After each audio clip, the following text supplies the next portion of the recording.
Share করো।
কি অবস্থা সবার? আজকে তোমাদেরকে কোন অধ্যায় পড়ানো হবে বলো তো? আজকে তোমাদেরকে পড়ানো হবে রাসায়নিক পরিবর্তন যে আছে, এই রাসায়নিক পরিবর্তনের অর্ধেক এমসিকিউ আজকে সলভ করানো হবে, ঠিক আছে? অর্থাৎ চ্যাপ্টারকে আমরা যদি দুই ভাগে ভাগ করি, দুই ভাগের মধ্যে যে অর্ধেক ভাগ আছে প্রথম অর্ধেক, এই প্রথম অর্ধেক থেকে আজকে কি করব, তোমাদের এমসিকিউ গুলা সলভ করাবো। এই প্রথম অর্ধেক থেকে কি করব, এমসিকিউ সলভ করাবো। তো এমসিকিউ গুলা সলভ করার পর কালকে আবার তোমাদের বায়োলজি নিব, বায়োলজি নেওয়ার পরে আবার পরশুদিন কি হবে, এই যে বাকি যে এমসিকিউ গুলো আছে ওই এমসিকিউ গুলা তোমাদের সলভ করবো, ঠিক আছে? তো চলো আর দেরি না করি, আমরা যাই প্রথমে টপিক অ্যানালাইসিস যেটা আছে। আমরা যদি একটু টপিক অ্যানালাইসিসে যাই, তোমরা যে জিনিসটা দেখতে পাবা যে গ্রিন কেমিস্ট্রি, রাসায়নিক বিক্রিয়া, বিক্রিয়ার হার ও প্রভাবক, এই যে এই টপিকগুলো যা আছে, গ্রিন কেমিস্ট্রি, রাসায়নিক বিক্রিয়া, বিক্রিয়ার হার ও প্রভাবক, এই টপিক থেকে তোমার কোশ্চেন আসছে কয়বার? বিগত 7বার আসছে। বিগত 10 বছরে কয়বার আসছে? 7বার আসছে। ইভেন গ্রিন কেমিস্ট্রির নীতিমালা কয়টা? গ্রিন কেমিস্ট্রির নীতিমালা হচ্ছে 12টা। এই গ্রিন কেমিস্ট্রি যা আছে এটা নীতিমালা কয়টা? এটা আন্তর্জাতিকভাবে স্বীকৃত নীতিমালা হচ্ছে 12টা। এই যে 12টা নীতিমালা যা আছে, এই 12টা, এইটাই তোমার গত বছর জাহাঙ্গীরনগর বিশ্ববিদ্যালয়ে আসছে যে গ্রিন কেমিস্ট্রি আন্তর্জাতিক স্বীকৃতভাবে নীতিমালা কয়টা? নীতিমালা হচ্ছে 12টা। তো এই টাইপের প্রশ্নগুলো হবে। রাসায়নিক বিক্রিয়া, বিক্রিয়ার হার কিসের উপর নির্ভরশীল, এই জিনিসগুলো হবে। প্রভাবক, নিচের কোনটা ধনাত্মক প্রভাবক, নিচের কোনটা ঋণাত্মক প্রভাবক, আবার কোনটা প্রভাবক বিষ, এই জিনিসগুলো তোমাদের একটু পড়তে হবে, ঠিক আছে? বা কোনটা প্রভাবক উদ্দীপক। প্রভাবক বিষ কারা? যারা হচ্ছে প্রভাবকের প্রভাবন ক্ষমতা কমিয়ে দেয়, তারা হচ্ছে প্রভাবক বিষ। আবার কে আছে যে হচ্ছে, কেউ কেউ আছে স্বপ্রভাবক, অর্থাৎ বিক্রিয়ক নিজেই প্রভাবক হিসেবে কাজ করে, এরকমও আছে। আবার কেউ আছে তোমার বিক্রিয়া উদ্দীপক, যারা হচ্ছে বিক্রিয়ক, মানে যারা হচ্ছে প্রভাবক উদ্দীপক, অর্থাৎ যারা প্রভাবকের প্রভাবন ক্ষমতা কমিয়ে দেয়। আবার প্রভাবকের নিজস্ব কিছু বৈশিষ্ট্য আছে। এই ওভারঅল যে আলোচনা আছে এইটা তোমার হচ্ছে এই টপিকের মধ্যে পড়বে। এরপর তোমাদের যদি দেখি রাসায়নিক সাম্য অবস্থা, ভরক্রিয়া সাম্যদ্রবক, এই টপিক থেকে কয়বার আসছে প্রশ্ন? 5বার আসছে, ঠিক আছে? এই টপিকগুলো থেকে কয়বার আসছে? 5বার আসছে। এরপর যদি বলি লাশ হাতে লেয়ারের নীতি, এইখান থেকে আসছে কয়বার? 6বার। এই লাশ হাতে লেয়ারের নীতি তোমাদের 9-10 থেকে পড়ে আসতেছে তোমরা, খুবই সহজ একটা জিনিস, দেখলেই কিন্তু পারবা তোমরা সহজেই, ঠিক আছে? তো লাশ হাতে লেয়ারের নীতি থেকে কয়বার আসছে? 6বার। এরপর তুমি যদি যাও পানির আয়নিক গুণফল, বিয়োজন মাত্রা, লঘুকরণ এবং লঘুকরণ সূত্র, অসওয়াল্ডের লঘুকরণ সূত্র যেটা আছে, আর সেই সাথে কি অ্যাসিডের তীব্রতা, এইখান থেকে তোমার কোশ্চেন আসছে কয়বার? এইখান থেকে আসছে 6বার। তো এই টপিকগুলো আমাদের একটু দেখতে হবে। এবং সেই সাথে প্রতি বছরই দেখো যে বিগত বছর সবচেয়ে বেশি আসছে কোথা থেকে? গ্রিন কেমিস্ট্রি, রাসায়নিক বিক্রিয়া, বিক্রিয়ার হার, প্রভাবক, এই টপিকগুলো থেকে আসছে। তার মানে এই টপিকগুলো থেকে 7বার আসছে, যেগুলো তোমার বলতে গেলে এই টপিকগুলো তোমার মুখস্থ ছাড়া কিন্তু উপায় নাই। এই টপিকগুলো তোমার কি করতে হবে? একটু মুখস্থই করতে হবে। বাকিগুলো কিন্তু তুমি তাও বুঝে বুঝে আনসার করতে পারবে, বাট ওইগুলো ম্যাক্সিমাম দেখা যায় মুখস্থই করতে হয়। যার জন্য তোমার ওই টপিকগুলা জাহাঙ্গীরনগরে বেশি দেয়, কারণ জাহাঙ্গীরনগরের পছন্দই হচ্ছে এই সব টপিক, যে টপিকগুলো তোমার করতে সময় লাগবে খুবই কম, ঠিক আছে? তো এই ছিল টপিক অ্যানালাইসিস। চলো এখন আমরা যাব কোনটা, প্রথম প্রশ্ন আমাদের। এই যে প্রথম প্রশ্নটা যে আছে, এই প্রথম প্রশ্নটা একটু দেখো তোমরা, এটার আনসার কি হবে কেউ বলতে পারবা? কোনটি সঠিক নয়? কোনটি সঠিক নয়? এই যে নয়, এটার উপরে গোল দিয়ে দিলাম আমি, অর্থাৎ নিচের কোনটি সঠিক নয়। Atom economy. আচ্ছা, অ্যাটম ইকোনমি জিনিসটা কি? অ্যাটম ইকোনমি হচ্ছে তুমি যেটুকু বিক্রিয়ক ব্যবহার করছো, এই বিক্রিয়কটা থেকে যে উৎপাদে পরিণত হবে, সেই উৎপাদের পরিমাণটা সর্বোচ্চ পরিমাণে হওয়া লাগবে, ঠিক আছে? অ্যাটম ইকোনমি কি? বিক্রিয়কের সব বা সর্বাধিক পরমাণুকে কাঙ্ক্ষিত উৎপাদে রূপান্তরিত করা। তো অ্যাটম ইকোনমি, এই জিনিসটা মাথায় রাখবা। অ্যাটম ইকোনমি, অ্যাটম ইকোনমি এটাকে কি করি আমরা? এই দ্বারা প্রকাশ করি, ঠিক আছে? এই অ্যাটম ইকোনমিকে আমরা কি দ্বারা প্রকাশ করি বলতো ভাইরা? এই অ্যাটম ইকোনমিকে আমরা কি দ্বারা প্রকাশ করি? আমরা হচ্ছে ই দ্বারা প্রকাশ করি, ঠিক আছে? এখন সর্বাধিক সংখ্যক যে উৎপাদ আছে, এই সর্বাধিক সংখ্যক উৎপাদে রূপান্তরিত করা কাকে? এই যে বিক্রিয়ককে। অর্থাৎ এটার তুমি মাথায় রাখবা যে কাঙ্ক্ষিত মোট উৎপাদের ভর, মোট উৎপাদের ভর, মোট উৎপাদ মোল সংখ্যা সহ, মোল সংখ্যা সহ মোট উৎপাদের কি ভর, মোট উৎপাদের ভর মোল সংখ্যা সহ ইন্টু 100% ডিভাইডেড বাই তোমার কত বলতো? বিক্রিয়ায় ব্যবহৃত টোটাল বিক্রিয়ক বা বিক্রিয়কের মোল সংখ্যা। বিক্রিয়ায় ব্যবহৃত, আচ্ছা আমি সহজভাবে লিখি, মোট বিক্রিয়ক,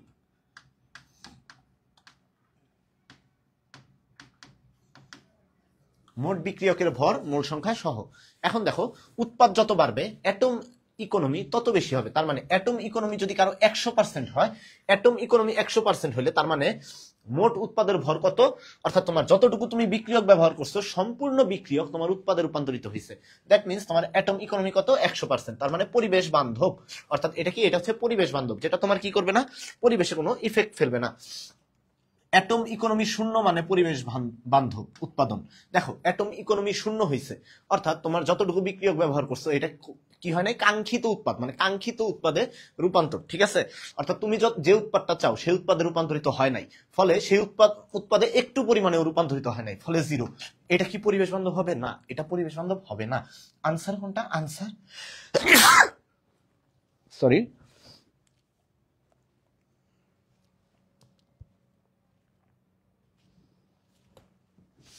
দেখো আনসার কোনটা হবে? আনসার হবে তোমার এই যে বি নাম্বার যেটা আছে, আনসার হচ্ছে এই বি নাম্বারটা, ঠিক আছে?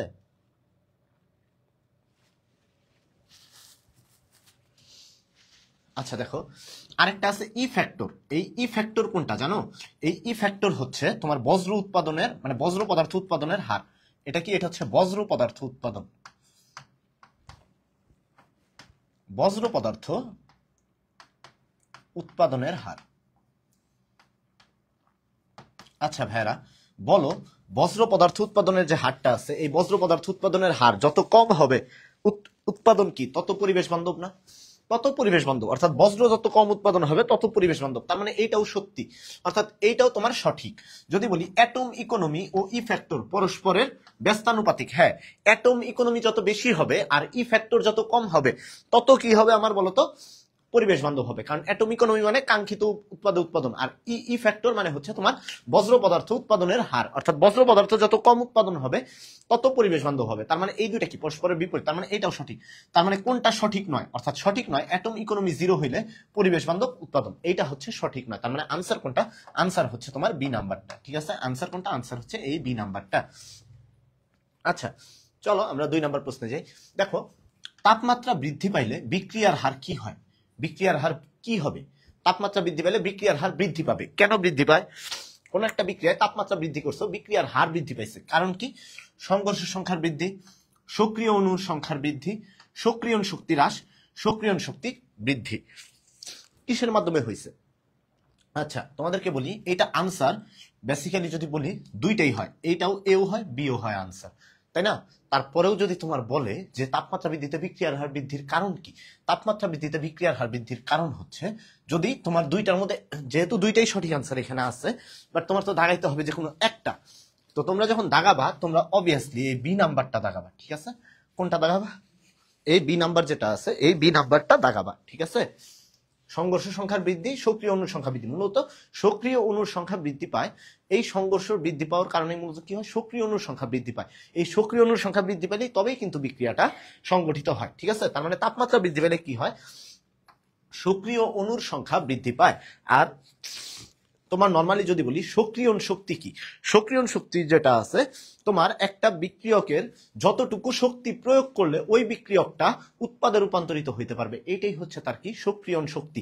তার মানে কি, তোমার যে বিক্রিয়কগুলা ইউজ করছো তাদের সক্রিয়ণ শক্তির মান যত কম হবে তত ওই বিক্রিয়কটা কি করবে, তত দ্রুত বিক্রিয়া ঘটাইতে পারবে, তত কম পরিমাণে শক্তি লাগবে, ঠিক আছে? সক্রিয়ণ শক্তি সহজ হিসাবে তোমার মাথায় রাখতে হবে। সক্রিয়ণ শক্তি মানে সহজ হিসাব তুমি যেটা মাথায় রাখবা সেটা হচ্ছে বিক্রিয়ককে সক্রিয় করার শক্তি, অর্থাৎ বিক্রিয়ককে উৎপাদে রূপান্তরিত করবা যখন, সেই উৎপাদে রূপান্তরিত করার জন্য সক্রিয় করতে যতটুকু শক্তি প্রয়োজন। এখন সক্রিয়ণ শক্তির মান যদি বেশি হয় তার মানে বিক্রিয়ককে সক্রিয় করে তুলতে তোমার কি করতে হবে, বেশি পরিমাণ শক্তি প্রয়োগ করতে হবে, ফলে তোমার কি বিক্রিয়াটা ঘটাইতে কষ্ট হবে। বাট যত সক্রিয়ণ শক্তির মান যত কম, অর্থাৎ বিক্রিয়কের শক্তি বৃদ্ধির মানে বিক্রিয়কের কি করতে, বিক্রিয়ককে সক্রিয় করতে যত শক্তি কম লাগবে তত তুমি দ্রুত বিক্রিয়া ঘটাইতে পারবা। তার মানে সক্রিয়ণ শক্তির মান কম থাকলে তবে তুমি বিক্রিয়ক, তবে তুমি কি করতে পারবা, দ্রুত বিক্রিয়াটা ঘটাইতে পারবা। এখানে সক্রিয়ণ শক্তি মূলত হ্রাস পায় না, তাপমাত্রা বৃদ্ধিতে সক্রিয়ণ শক্তি হ্রাস পায় না, সক্রিয়ণ শক্তিটা স্বাভাবিক থাকে, বাট তোমার সক্রিয় অণুর সংখ্যা বৃদ্ধি পায়, ঠিক আছে? সক্রিয়ণ শক্তি কখনো হ্রাস পায় না বা বৃদ্ধি পায় না, বিক্রিয়কের যে সক্রিয়ণ শক্তি বা আছে এটা তাপমাত্রার সাথে সম্পর্কিত না। সো এটা তুমি কোনটা দিবা, এটা হচ্ছে সক্রিয় অণুর সংখ্যার বৃদ্ধি। যদিও আনসার দুইটাই হওয়ার কথা, বাট যদি দুইটা অপশনে থাকে তুমি অলওয়েজ দিবা কোনটা, এই যে সক্রিয় অণুর সংখ্যা যা আছে এই সক্রিয় অণুর সংখ্যা বৃদ্ধি। তাই আনসার তুমি লিটারালি কোনটা দাগাবা, আনসার দাগাবা হচ্ছে বি। তবে তোমার যদি বহু নির্বাচনীতে আসে, অর্থাৎ জাহাঙ্গীরনগরে আসে 1 ও 2, গত বছরই আসছে এটা, এই টাইপের প্রশ্ন, 1 ও 2, 1 ও 3, 1 ও 4, 1, 2, 3 এইরকম আসলো, তাহলে তুমি এই যে এটা দাগাবা, ঠিক আছে? যদি এইরকম আসে তাহলে এটা দাগাবা, যদি এই ভাবে দেওয়া থাকে আর কি। তো এই জিনিসগুলো মাথায় রাখবা। চলো এখন আমরা পরবর্তী প্রশ্নে যাই। এই যে দেখো অলরেডি কিন্তু এই টাইপের অপশন দিয়ে দিচ্ছে এখানে। নিচের কোনটি সঠিক? প্রভাবকের কাজ শুধু বিক্রিয়ার বেগকে বৃদ্ধি বা হ্রাস করা। বিক্রিয়ার প্রারম্ভিক মুহূর্তে বা সমাপ্তিতে প্রভাবক গুরুত্বপূর্ণ ভূমিকা পালন করে, নির্দিষ্ট বিক্রিয়া একটি নির্দিষ্ট প্রভাবক কাজ করে। নিচের কোনটি সঠিক? দেখি কেউ বলতে পারো কিনা, এটা প্রভাবকের অংশ থেকে আসছে, দেখি এটা কেউ বলতে পারবা? এই প্রশ্নের উত্তরটা 3 নম্বর প্রশ্নের উত্তর। নিচের কোনটি সঠিক? প্রভাবকের কাজ শুধু বিক্রিয়ার বেগকে বৃদ্ধি করা বা হ্রাস করা। প্রভাবকের প্রারম্ভিক মুহূর্তে বা সমাপ্তিতে প্রভাবক গুরুত্বপূর্ণ ভূমিকা পালন করে, নির্দিষ্ট বিক্রিয়া একটি নির্দিষ্ট প্রভাবক কাজ করে। কেউ বলতে পারবা এটা?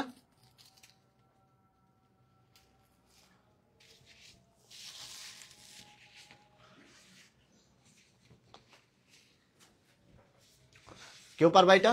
দেখো তো। আচ্ছা, অনেকেই দেখি কোনো কমেন্ট করতেছে না, চুপচাপ রয়েছে। তো তোমাদের একটা কথা বলি, সেটা হচ্ছে প্রভাবকের কাজ কি। প্রভাবকের কাজ যেটা আছে সেটা তোমার প্রভাবক কোথায় কাজ করবে না, বিক্রিয়ার সাম্য অবস্থা যে আছে ওইখানে কোনো কাজ করবে না, ঠিক আছে? প্রভাবকের নিজস্ব একটা ভর আছে, তো প্রভাবকের যে ভরটা এইটা বিক্রিয়ার শেষের পরেও প্রভাবকের ভরের কোনো পরিবর্তন ঘটবে না।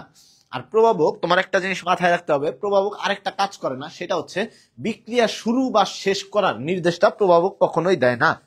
অর্থাৎ প্রভাবক হচ্ছে তোমার এমন একটি ফ্যাক্টর যেটা হচ্ছে তোমার কি করে, একটা বিক্রিয়া চলমান, তুমি ছেড়ে দিছো, বিক্রিয়া আরম্ভ হবে, অটোমেটিক্যালি আরম্ভ হবে, ঠিক আছে? দুইটা পদার্থকে তুমি ছেড়ে দিছো, তাদের মধ্যে বিক্রিয়া ঘটার কথা, তার মানে অটোমেটিক্যালি ঘটবে, এবং সেই বিক্রিয়াটা যদি তোমার ঘটা শুরু করে তখন ওই মুহূর্তে প্রভাবক কাজ করে। বিক্রিয়াটা শুরু হওয়ার পরে প্রভাবকের কাজ, যে বিক্রিয়ার গতিটা কম আছে ওই গতিটাকে বৃদ্ধি করা, বা গতিটা অতিরিক্ত বেশি আছে এই গতিটাকে হ্রাস করা, এই ক্ষেত্রে প্রভাবক ভূমিকা পালন করে।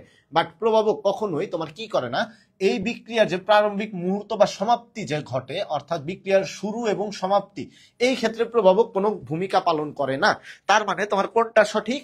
এইখানে 1 নাম্বারটা সঠিক আর 3 নাম্বারটা সঠিক। তার মানে আনসার কোনটা? আনসার হচ্ছে সি, অর্থাৎ 1 ও 3। প্রভাবকের কাজ শুধু বিক্রিয়ার বেগকে বৃদ্ধি করা বা হ্রাস করা।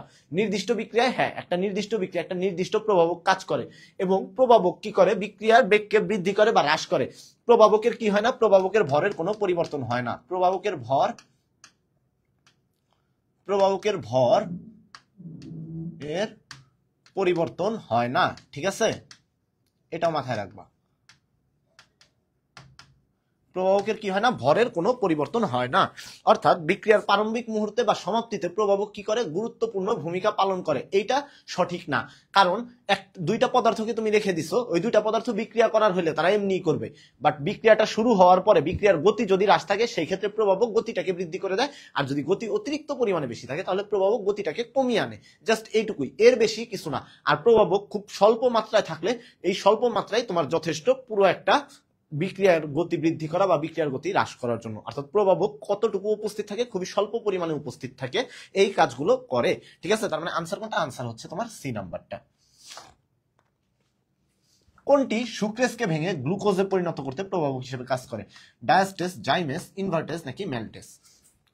কোন এনজাইমটা সুক্রোজকে ভেঙে গ্লুকোজে পরিণত করে, অর্থাৎ সুক্রোজকে ভেঙে গ্লুকোজে পরিণত করে কোনটা? দেখো তুমি নর্মালি যদি বলো যে তোমার হচ্ছে glucose plus fructose, glucose plus fructose,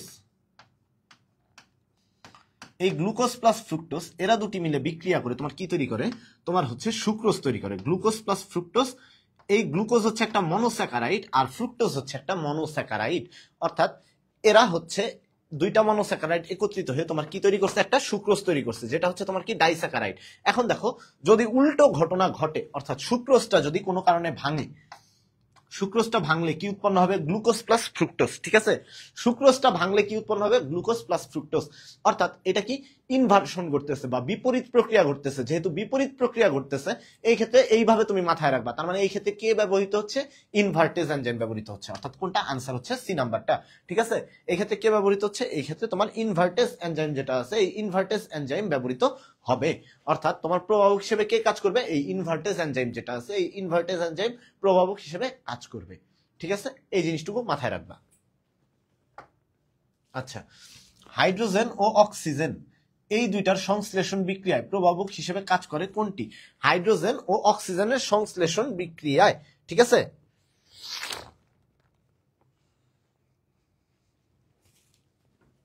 hydrogen ও অক্সিজেন, দেখো নর্মালি যদি দেখো হাইড্রোজেন প্লাস অক্সিজেন এখানে সংশ্লেষণ করে কি তৈরি করে, পানি উৎপন্ন করে। এই যে পানি উৎপন্ন যে করতেছে এই বিক্রিয়ায় তোমার প্রভাবক হিসেবে কে কাজ করে বলতো, এই বিক্রিয়ায় তোমার প্রভাবক হিসেবে কাজ করে প্লাটিনাম যেটা আছে, এই প্লাটিনাম হচ্ছে তোমার কি করে, এই প্রভাবক হিসেবে কাজ করে। অর্থাৎ তোমার কোন কোন প্রভাবক কোন কোন বিক্রিয়ায় প্রভাবক হিসেবে কাজ করে এই জিনিসগুলো তোমার একটু মাথায় রাখতে হবে, ঠিক আছে, এই জিনিসগুলো তোমার একটু কি করতে হবে, মাথায় রাখতে হবে, না হলে দেখবা যে তোমাদের পরীক্ষায় আসলে অনেক সময় তোমরা কিন্তু এগুলা মনে হচ্ছে যে সহজ, কিন্তু ভাই দেখো পরীক্ষার হলে এই সহজ জিনিসগুলো অনেক সময় ভুল হয়ে যায়, ঠিক আছে, অনেক সময় কি হয় এই সহজ জিনিসগুলাই ভুল হয়ে যায়, এই জিনিসগুলো একটু মাথায় রাখতে হবে তোমাদের, কোন বিক্রিয়ায় কোনটা প্রভাবক হিসেবে কাজ করে, কে ধনাত্মক প্রভাবক, কে ঋণাত্মক প্রভাবক, কে হচ্ছে স্বপ্রভাবক, কে প্রভাবক বিষ, কে হচ্ছে তোমার প্রভাবক উদ্দীপক, এই জিনিসগুলো মাথায় রাখতে হবে।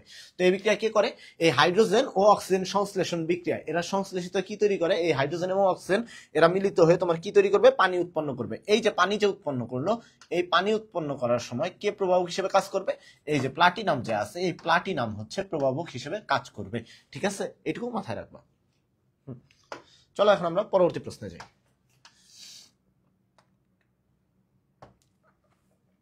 কোন প্রভাবকের উপস্থিতিতে H2O2 এর বিয়োজনের হার হ্রাস পায়? দেখো তো ভাইয়ারা এইটা কি, এটা হচ্ছে তোমার ঋণাত্মক প্রভাবক, কারণ বিয়োজনের হার কি হয়েছে, হ্রাস পাইছে, বিয়োজনের হার কি হয়েছে, হ্রাস পাইছে, এইটার উপস্থিতিতে কোন প্রভাবকের উপস্থিতিতে এই H2O2 যে আছে এই H2O2 এর বিয়োজনের হার কি হয়েছে, হ্রাস পাইছে, কোন প্রভাবকের উপস্থিতিতে, যে প্রভাবকের উপস্থিতিতে হ্রাস পাক না কেন সেটা কি, ঋণাত্মক প্রভাবক, ঠিক আছে।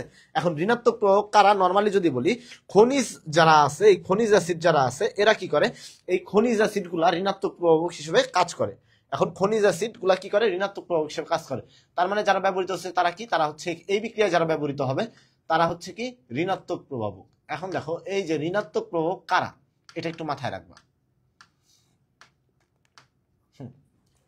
ঋণাত্মক প্রভাবক কারা মাথায় রাখবা, ethanol, glycerin, sodium benzoate, ethanol, glycerin, sodium benzoate, ethanol, ethanol, glycerin, sodium benzoate,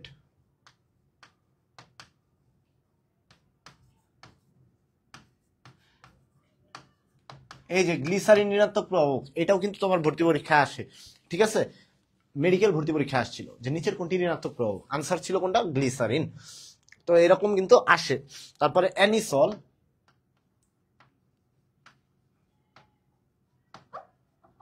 anisole, তারপরে কি তোমার সালফিউরিক অ্যাসিড আর ফসফরিক অ্যাসিড, H2SO4 ও H3PO4, এরা হচ্ছে ঋণাত্মক প্রভাবক। এখন এইগুলা বাদ দিলে তোমার কি হয় বলতো?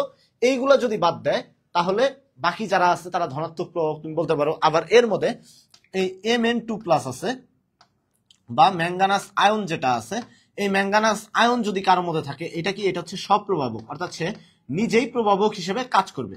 কি হিসেবে? স্বপ্রভাবক হিসেবে কাজ করবে। ধরো কোনো একটা যৌগের মধ্যে তুমি দুইটা যৌগের মধ্যে বিক্রিয়া ঘটাচ্ছ, এই দুইটা যৌগের মধ্যে বিক্রিয়া ঘটানোর সময় তুমি সাপোজ দেখলা যে কি Mn2+ আয়ন উপস্থিত আছে, তার মানে ওই Mn2+ আয়নটাই তোমার কি হিসেবে কাজ করবে? অটো প্রভাবক, অর্থাৎ সে নিজেই প্রভাবক হিসেবে তখন কি করবে? কাজ করবে।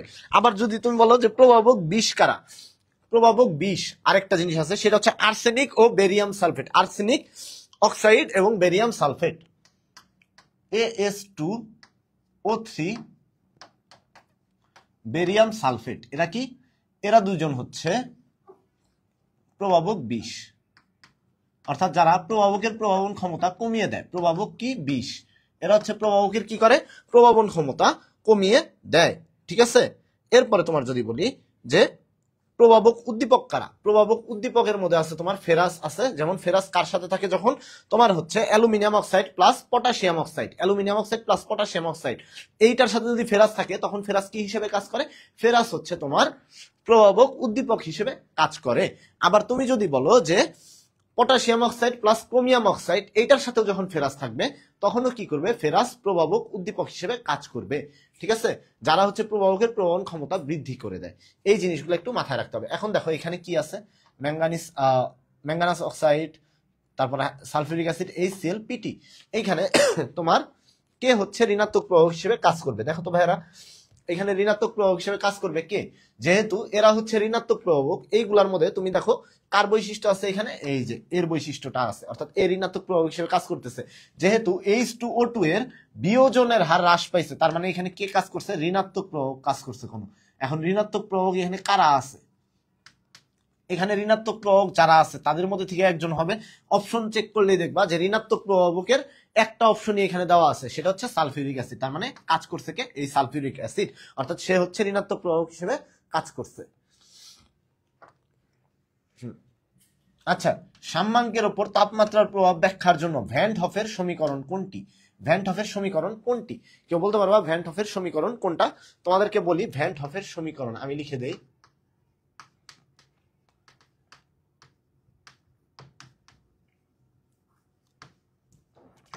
ভ্যান হফের সমীকরণ, এই সমীকরণটা কি হবে বলতো? লগ কেপি ইকুয়াল টু কত? মাইনাস কত তোমার বলতো? Minus del H divided by 2.303 into R into 1/t plus ধ্রুবক। তার মানে তুমি দেখো এখানে যদি বলি ভ্যান হফের সমীকরণ হচ্ছে এইটা, এখন এইটার সাথে তুমি মিলাও যে ভ্যান হফের সমীকরণ তাহলে নিচের কোনটি হবে? Log KP minus del H divided by 2.303 R into 1/t plus ধ্রুবক, লগ কেপি সমান minus del H S divided by 2.303 into R into 1/t plus ধ্রুবক। দেখো তো এটা এই এসটা যা আছে, এই এসটা হচ্ছে বড় হাতের একটা এস।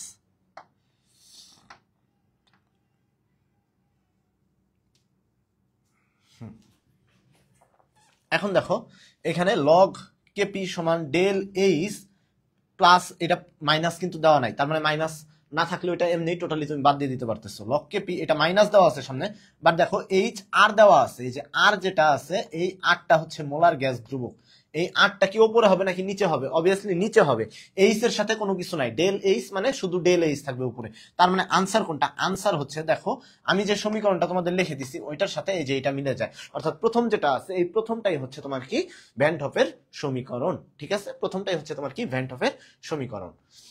চলো এরপরে, নাইট্রোজেন ও হাইড্রোজেনের মিশ্রণকে তুমি যদি 500 ডিগ্রি সেন্টিগ্রেডে ফেরাস চূর্ণ ও অ্যালুমিনিয়াম অক্সাইড মিশ্রণে কত অ্যাটমসফিয়ার চাপে চালনা করলে NH3 উৎপন্ন হয়? কত অ্যাটমসফিয়ার চাপে চালনা করবা তুমি যখন NH3 উৎপন্ন হবে? তোমাদেরকে বলে রাখি, তোমার এই জিনিসটা মাথায় রাখবা, N2 প্লাস 3H2 উৎপন্ন করবে কি? অ্যামোনিয়া। ঠিক আছে, এখন এই যে অ্যামোনিয়া যে উৎপন্ন করলো, এই অ্যামোনিয়ার সাথে আবার তোমার কি করে, এই যে সালফার ডাইঅক্সাইড প্লাস অক্সিজেন কি উৎপন্ন করে বলতো? SO3। এই যে এই SO3 প্লাস পানি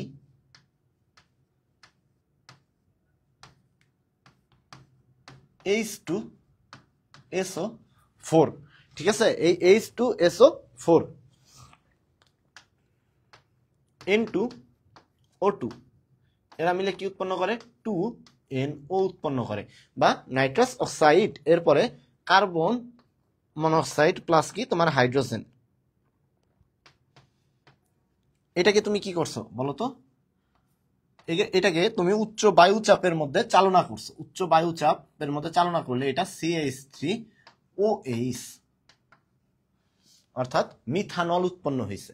ঠিক আছে, এখন দেখো এই সব বিক্রিয়ার ক্ষেত্রে তোমার মাথায় রাখতে হবে একটু, এই বিক্রিয়ায় কতটুকু বায়ুচাপ ব্যবহৃত হয়েছে, এই বিক্রিয়ায় বায়ুচাপ কতটুকু ব্যবহৃত হয়েছে? এই বিক্রিয়ায় বায়ুচাপ ব্যবহৃত হয়েছে 200 অ্যাটমসফিয়ার, 200 ATM বা অ্যাটমসফিয়ার বা 200 বায়ুচাপ।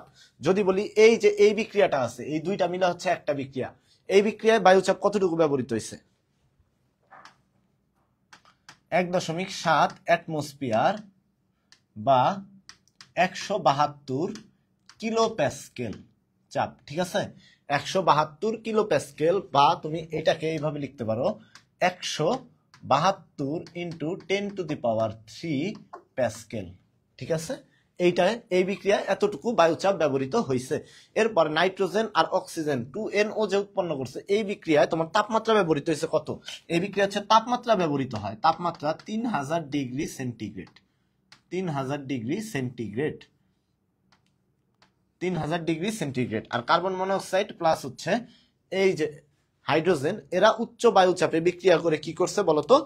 এটা হচ্ছে তোমার 200 থেকে 300 অ্যাটমসফিয়ার, 200 থেকে 300 অ্যাটমসফিয়ার। ঠিক আছে, এই বায়ুচাপের মধ্যে এরা বিক্রিয়া করে এরা কি উৎপন্ন করছে? এরা হচ্ছে মিথানল উৎপন্ন করছে। তার মানে তুমি যদি প্রশ্ন আসে যে অ্যামোনিয়া N2 ও H2 এর মিশ্রণে কি উৎপন্ন হয়েছে? অ্যামোনিয়া উৎপন্ন হয়েছে। এই বিক্রিয়ায় তুমি ফেরাস চূর্ণ এবং ফেরাস প্রবাবক হিসেবে কে কাজ করছে? ফেরাস চূর্ণ ও অ্যালুমিনিয়াম অক্সাইড, এই দুইটার মিশ্রণকে কত অ্যাটমসফিয়ার চাপে চালনা করলে NH3 উৎপন্ন হবে? কত দেখো তো ভাইরা, এটা হচ্ছে 200 অ্যাটমসফিয়ার চাপে যদি তুমি চালনা করো তাহলে কি উৎপন্ন হবে? এই অ্যামোনিয়া উৎপন্ন হবে। চলো, হ্যাঁ এই তো মিম ওই আনসার করতেছে, ওই রেগুলার ক্লাস করে। আচ্ছা, কোন বিক্রিয়াটি অসমসত্ব রাসায়নিক সাম্য অবস্থার উদাহরণ? আচ্ছা, অসমসত্ব রাসায়নিক সাম্য অবস্থা কিভাবে বুঝবা? দেখো এইখানে হাইড্রোজেনের কি আছে? ভৌত অবস্থা গ্যাসীয়। আয়োডিনের কি আছে? গ্যাসীয়। আবার উৎপাদের কি আছে? এটা হচ্ছে এই দুইটা যদি বিক্রিয়ক হয় ওইটা হচ্ছে উৎপাদক। দেখো বিক্রিয়কের কি আছে? দুইটা বিক্রিয়ক যে ব্যবহৃত হয়েছে, এই দুইটা বিক্রিয়কেরই ভৌত অবস্থা কি? গ্যাসীয়। আর উৎপাদের ভৌত অবস্থা কি? ওইটাও গ্যাসীয়। তার মানে এইটা হচ্ছে সমসত্ব মিশ্রণ বা সমসত্ব রাসায়নিক সাম্য অবস্থা। এটা গ্যাসীয়, এটা অ্যামোনিয়া হচ্ছে গ্যাসীয়। আবার দেখো উৎপাদ কি? নাইট্রোজেন আর হাইড্রোজেন, এইটাও গ্যাসীয়। তার মানে এটাও কি? এটাও সমসত্ব রাসায়নিক সাম্য অবস্থার উদাহরণ। বাট এইখানে যদি তুমি দেখো পটাশিয়াম ক্লোরাইড যেটা আছে, এই যে পটাশিয়াম ক্লোরাইড যেটা আছে এটা কি? সলিড। পটাশিয়াম ক্লোরাইড যেটা আছে এটাও কি আছে? সলিড। বাট অক্সিজেন কি আছে? এই অক্সিজেনটা আছে হচ্ছে তোমার গ্যাসীয়। এই অক্সিজেনটা কোন অবস্থায় আছে? এটা গ্যাসীয় অবস্থায় আছে। যদি এইটাও সলিড হইতো তাহলে সমসত্ব মিশ্রণ হইতো। অর্থাৎ তোমার অসমসত্ব বুঝবা কেমনে? বিক্রিয়ক ও উৎপাদের ভৌত অবস্থা, ভৌত অবস্থা সেটা কঠিন হইতে পারে বা লিকুইড হইতে পারে বা গ্যাসীয়, তরল, গ্যাসীয়। বিক্রিয়ক উৎপাদের ভৌত অবস্থা একই হলে বা একই রকম হলে সমসত্ব, আর যদি একই রকম না হয় তাহলে কি অসমসত্ব। তার মানে অসমসত্ব রাসায়নিক সাম্য অবস্থার উদাহরণ কোনটা? এই যে সি নাম্বারটা, ঠিক আছে। অসমসত্ব রাসায়নিক সাম্য অবস্থার উদাহরণ কোনটা?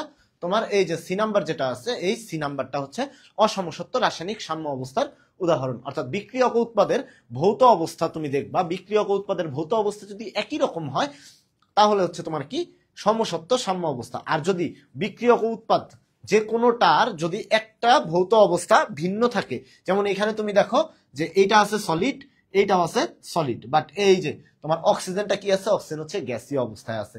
তার মানে এইখানে দেখো বিক্রিয়কের ভৌত অবস্থা কঠিন, উৎপাদের ভৌত অবস্থা, দুইটা উৎপাদ উৎপন্ন হয়েছে, একটার ভৌত অবস্থা কঠিন হলেও আরেকটা আছে কি গ্যাসীয় অবস্থায়। ফলে উৎপাদের ভৌত অবস্থার বিক্রিয়কের ভৌত অবস্থা কিন্তু একই না, ঠিক আছে, একই রকম অবস্থায় নাই, যার জন্য এটা হচ্ছে অসমসত্ব সাম্য অবস্থায় থাকবে। আর এরা দেখো প্রত্যেকেরই বিক্রিয়ক আর উৎপাদ সবার ভৌত অবস্থা সেম, যার জন্য এরা কি সমসত্ব সাম্য অবস্থা। আর এরা একই, এ হচ্ছে অসমসত্ব সাম্য অবস্থা।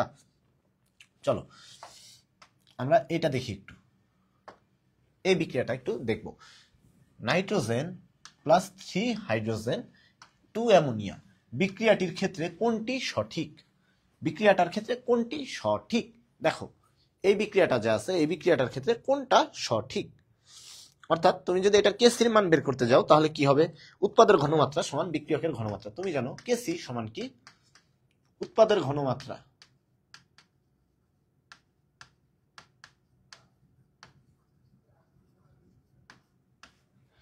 ডিভাইডেড বাই বিক্রিয়কের ঘনমাত্রা, ঠিক আছে। এইভাবে হচ্ছে তুমি মোল সংখ্যা বের করবা, মানে সরি, এইভাবে তুমি সাম্যদ্রব্যের মান বের করবা। এখন দেখো উৎপাদের মোল সংখ্যা, এই যে উৎপাদের যে ঘনমাত্রাটা আছে, এই উৎপাদের যে ঘনমাত্রাটা আছে, অর্থাৎ এই যে ধরো এটা হচ্ছে তোমার কি উৎপাদ, এই উৎপাদের যে ঘনমাত্রাটা আছে, এই উৎপাদের ঘনমাত্রাকে তুমি কিভাবে লিখতে পারো? NH3, NH3 এটাকে তুমি থার্ড ব্র্যাকেট দ্বারা আটকাবা। এই থার্ড ব্র্যাকেট দ্বারা আটকাইলে তোমার কি বোঝায়? ঘনমাত্রা বোঝায়। আবার অনেক সময় সি দ্বারাও প্রকাশ করে, যেমন CnH3। আর এর সামনে যে মোল সংখ্যাটা আছে, এই মোল সংখ্যাটা কি হিসেবে যাবে বলতো? এই যে মোল সংখ্যাটা যা আছে, এই যে 2, এই 2 যাবে হচ্ছে পাওয়ার হিসেবে, ঠিক আছে। এই 2 কি যাবে? ঘনমাত্রার উপর পাওয়ার হিসেবে। অর্থাৎ এইখানে তোমার 2 হবে, যদি এই আকারে দেওয়া থাকে, সি আকারে দেওয়া থাকে, তাহলে NH3 আর সি এর উপরে পাওয়ার হবে, আর এইভাবে দেওয়া থাকলে এই যে পাওয়ার হবে, ঠিক আছে, এইভাবে। এখন যদি তোমার বলি যে তাহলে বিক্রিয়ক কারা? বিক্রিয়ক হচ্ছে N2, N2, N2-র সামনে দেখো মূল সংখ্যা আছে কোনো? এটার সামনে মূল সংখ্যা কত? 1, তার মানে মূল সংখ্যা হচ্ছে 1, মানে পাওয়ার হচ্ছে কত? 1। বাট এই যে এইটার সামনে দেখো মূল সংখ্যা কত? 3 দেওয়া আছে, তার মানে H2 যে আছে, এই H2 এর উপরে পাওয়ার কত হবে? পাওয়ার হবে 3, ঠিক আছে। এখন দেখো তাহলে তোমার কোনটা হচ্ছে আনসার? এই যে K সমান কত দেওয়া আছে? NH3² into H2 two the পাওয়ার 3। তার মানে আনসার কোনটা? আনসার হচ্ছে তোমার এই যে এ নাম্বার যেটা দেওয়া আছে, এই এ নাম্বারটা হচ্ছে তোমার আনসার, ঠিক আছে। হ্যাঁ সজীব, সজীব আজকে আনসার শুরু করছে আবার, ঠিক আছে। তার মানে আনসার কোনটা? আনসার হচ্ছে এ নাম্বারটা। এই প্রশ্নগুলো কিন্তু জাহাঙ্গীরনগরে আসে, 20-21 সেশনে আসছে। দেখো এই প্রশ্নগুলো যদি দেয় সবার জন্য পারা ইজি হয়ে যাবে অনেক, অর্থাৎ প্রশ্নগুলো অনেক সহজ হয়ে থাকে, তো সবাই কিন্তু এই জিনিসগুলো পারবা অনেক ইজিলি, তাই না? আচ্ছা দেখো এই যে একটা বিক্রিয়া দেওয়া আছে, এই বিক্রিয়ার জন্য কোনটা সঠিক? A B B L L M ছোট হাতের M বড় হাতের M, অর্থাৎ এগুলা সামনের যে ছোট হাতের এ আছে বা ছোট হাতের বা তোমার কি বলবো ছোট হাতের যে লেটার গুলা আছে, এই লেটার গুলা দ্বারা তোমার মোল সংখ্যাকে নির্দেশ করছে, ঠিক আছে। আর বড় হাতের যেটা আছে, এই ক্যাপিটাল লেটার যেগুলো আছে, এই ক্যাপিটাল লেটারকে কি বলছি আমরা? এইগুলা হচ্ছে তোমার বিক্রিয়ক বা উৎপাদকে নির্দেশ করেছে। এখন তোমাদের যেটা দেখতে হবে বিক্রিয়াটির ক্ষেত্রে কোনটি সঠিক। দেখো এখানে সবগুলাতেই কি বলছে? কেপি বলছে, কেপি। তার মানে কেপি যদি থাকে তুমি দুই ভাবে প্রকাশ করতে পারো। কেপি কে নরমালি আমরা কি দ্বারা প্রকাশ করি? যে পি আছে না, পি দ্বারা বুঝাইছি হচ্ছে আংশিক চাপ। আংশিক চাপ কার? দেখো তোমার এখানে প্রথমে আমি কি বলছি, উৎপাদের আংশিক চাপ, উৎপাদের আংশিক চাপ ডিভাইডেড বাই কার, বিক্রিয়কের। বিক্রিয়কের কি, ওই যে আংশিক চাপ যে আছে ওই আংশিক চাপ। এখন কিভাবে বের করবা, দেখো উৎপাদের যে আংশিক চাপ আছে এই উৎপাদের আংশিক চাপগুলা কোনটা, উৎপাদ কি কি, এই যে ছোট হাতের এল আর ছোট হাতের এল আর বড় হাতের এল, এটা হচ্ছে একটা উৎপাদ, এটা হচ্ছে একটা উৎপাদ, ঠিক আছে। এখন এই যে উৎপাদগুলা যে আছে এই ছোট হাতের এল দ্বারা কি বুঝাইছে, এটা হচ্ছে মূল সংখ্যা, আর বড় হাতের এল দ্বারা বুঝাইছে কি তোমার উৎপাদের মানে কোন একটা উৎপাদকে নির্দেশ করছে, আর ছোট হাতের এম দ্বারা কাকে নির্দেশ করছে, এটাও হচ্ছে মূল সংখ্যা নির্দেশ করছে কোন একটা উৎপাদকের। এখন দেখো আমরা যদি এটা করি তাহলে উৎপাদের আংশিক চাপ যেটা আছে, এখন আংশিক চাপকে আমরা পি দ্বারা প্রকাশ করি, এই পি হচ্ছে আংশিক চাপ। এখন যার আংশিক চাপ তার কি লিখতে হবে বলতো, তাকে আমাদের কি করতে হবে, লিখতে হবে সাথে। এখন দেখো এটা যে তুমি যদি প্রকাশ করো, এই প্রকাশ করার ক্ষেত্রে তুমি যেভাবে প্রকাশ করতে পারো তাকে পি এল, এল এর আংশিক চাপ ইন্টু পি এম, এম এর আংশিক চাপ, ঠিক আছে। আবার নিচে যদি বলি বিক্রিয়কের আংশিক চাপ কোনটা, অর্থাৎ কেপি সমান তোমার যেভাবে হবে বিক্রিয়কে কে এ, তার মানে পি এ পাপ আংশিক চাপ এর ইন্টু পি বি, ঠিক আছে। পি এ ও পি বি এদের আংশিক চাপ। এখন দেখো এদের সামনে যে মোল সংখ্যাটা আছে এই মোল সংখ্যা কি আকারে চলে যাবে ভাইয়ারা, এই মোল সংখ্যা হচ্ছে পাওয়ার আকারে চলে যাবে, এই মোল সংখ্যা পাওয়ার আকারে চলে যাবে, এই যে এল এম এরা কি হবে পাওয়ার আকারে চলে যাবে। এখন তুমি যদি অপশন দেখো, এই অপশন আছে আর এই অপশনে যাদের হচ্ছে মূল সংখ্যাটা পাওয়ার আকারে চলে গেছে, আর বাকিদের ক্ষেত্রে পাওয়ারটা সামনে মানে এই যে মূল সংখ্যাটা সামনেই চলে আসছে। আদৌ কি কখনো মূল সংখ্যা সামনে চলে আসে না, এটা কিন্তু সংকেত না। তার মানে তুমি এই দুইটা আনসার অটোমেটিক্যালি ভুল হবে, এইটার মধ্যে আর এইটার মধ্যে যে কোনো একটা হবে। এখন দেখো পাওয়ার তুমি কি দিছো, মূল সংখ্যাকে পাওয়ার আকারে দাও।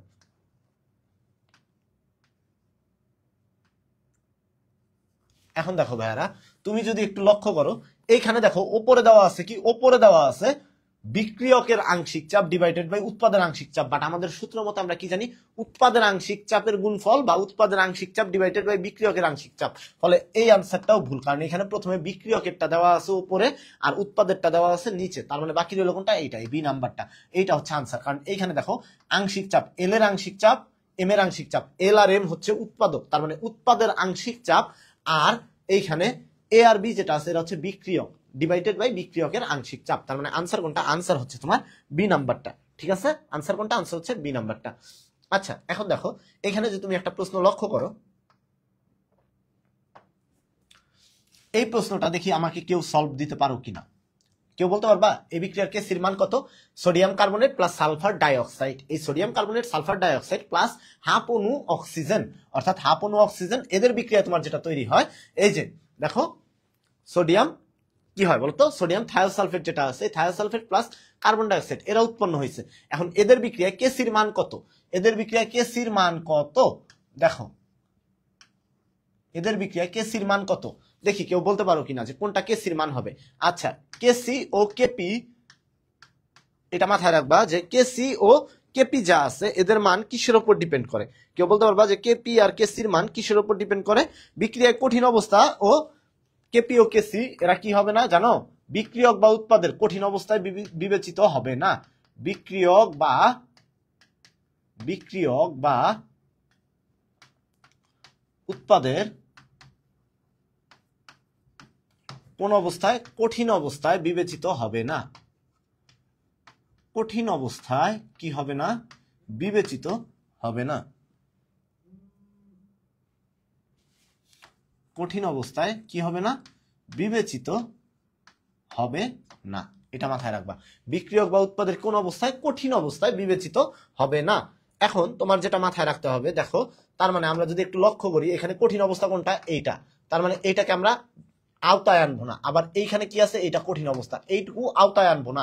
তার মানে আমরা কেসির মান যদি নির্ণয় করতে পারলে, কেসি তুমি জানো কি উৎপাদ বাই বিক্রিয়ক, উৎপাদ বাই কি বিক্রিয়ক, ঠিক আছে। এখন কঠিন গুলো আমরা বাদ দিছি, কঠিন উৎপাদক কঠিন বিক্রিয়ক যদি বাদ দেই বাকি রইল কোনটা, কেসি। কেসি সমান কি, এখন এখানে দেখো উৎপাদ হচ্ছে কার্বন ডাইঅক্সাইড, কার্বন ডাইঅক্সাইডের মোল সংখ্যা কত, মোল সংখ্যা কিন্তু দেওয়া নাই, অর্থাৎ মোল সংখ্যা কত 1, ঠিক আছে। CO2 এইটা ডিভাইডেড বাই কত হয় দেখো, এখানে সালফার ডাইঅক্সাইড এটারও মোল সংখ্যা 1, তার মানে সালফার ডাইঅক্সাইড এটার মূল সংখ্যা বা এটার ঘনমাত্রার উপরে কোনো পাওয়ার যাবে না, অর্থাৎ পাওয়ার কত যাবে, মূল সংখ্যার সমান। মূল সংখ্যা যেহেতু 1, পাওয়ার কত হবে, 1 হবে। বাট এই অক্সিজেন যেটা আছে, এই অক্সিজেনের সামনে দেখো পাওয়ার কত আছে, সরি অক্সিজেনের সামনে কত আছে, মূল সংখ্যা হাফ, তার মানে পাওয়ার কত যাবে, হাফ হিসেবে চলে যাবে। অর্থাৎ আনসার তাহলে কোনটা হয়, দেখো আনসার কোনটা হয়।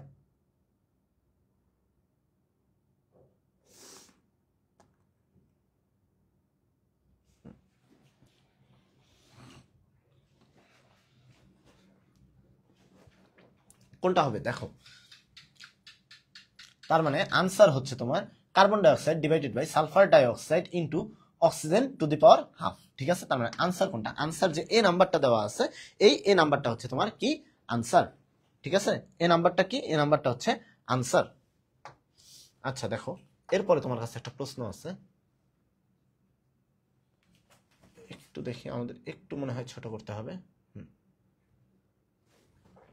আচ্ছা দেখো, এখানে বলছে যদি কোনো গ্যাসীয় উভমুখী বিক্রিয়ায় উৎপাদ ও বিক্রিয়ক সমূহের মোল সংখ্যার কোনো পরিবর্তন না ঘটে তবে কেপি ও কেসির মধ্যে সম্পর্কটা কিরূপ হবে। যদি কোনো গ্যাসীয় উভমুখী বিক্রিয়ায় উৎপাদ ও বিক্রিয়কের মোল সংখ্যার কি হয় নাই, পরিবর্তন না ঘটে, পরিবর্তন না ঘটলে তাহলে কেপি ও কেসির সম্পর্ক কি হবে। ঠিক আছে, এখন কেপি আর কেসির সম্পর্ক কি তোমরা সবাই কি জানো বলো তো, KP is equal to KC into R T to the power del N. অর্থাৎ এই ডেল এন যেটা আছে, এই ডেল এন সমান কি, উৎপাদ ও বিক্রিয়কের মোল সংখ্যার পরিবর্তন। উৎপাদ ও বিক্রিয়কের কিসের পরিবর্তন, মোল সংখ্যার পরিবর্তন। উৎপাদ ও বিক্রিয়কের মোল সংখ্যার পরিবর্তন।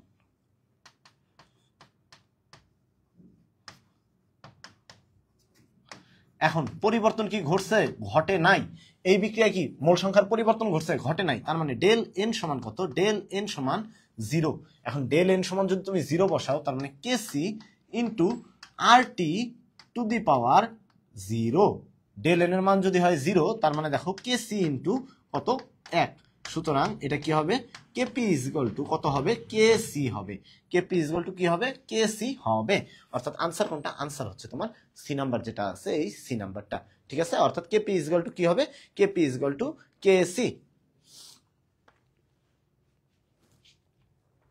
এই জিনিসটুকুই জাস্ট মাথায় রাখবা। চলো এখন আমরা যাবো কোনটা, উভমুখী বিক্রিয়ার ক্ষেত্রে কোন উক্তিটি সত্য। ঠিক আছে, এখন আমরা কি করব দেখবো, উভমুখী বিক্রিয়ার ক্ষেত্রে কোন উক্তিটি সত্য।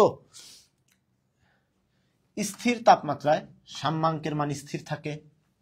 তাপমাত্রা পরিবর্তন হলে সাম্য অবস্থার অবস্থান পরিবর্তন হলেও সাম্যাঙ্কের মানের পরিবর্তন হয় না।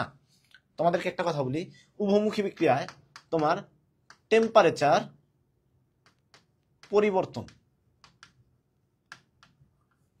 তার মানে কি ঘটবে জানো, এই টেম্পারেচার পরিবর্তন মানে সাম্য ধ্রুবকের মান পরিবর্তন।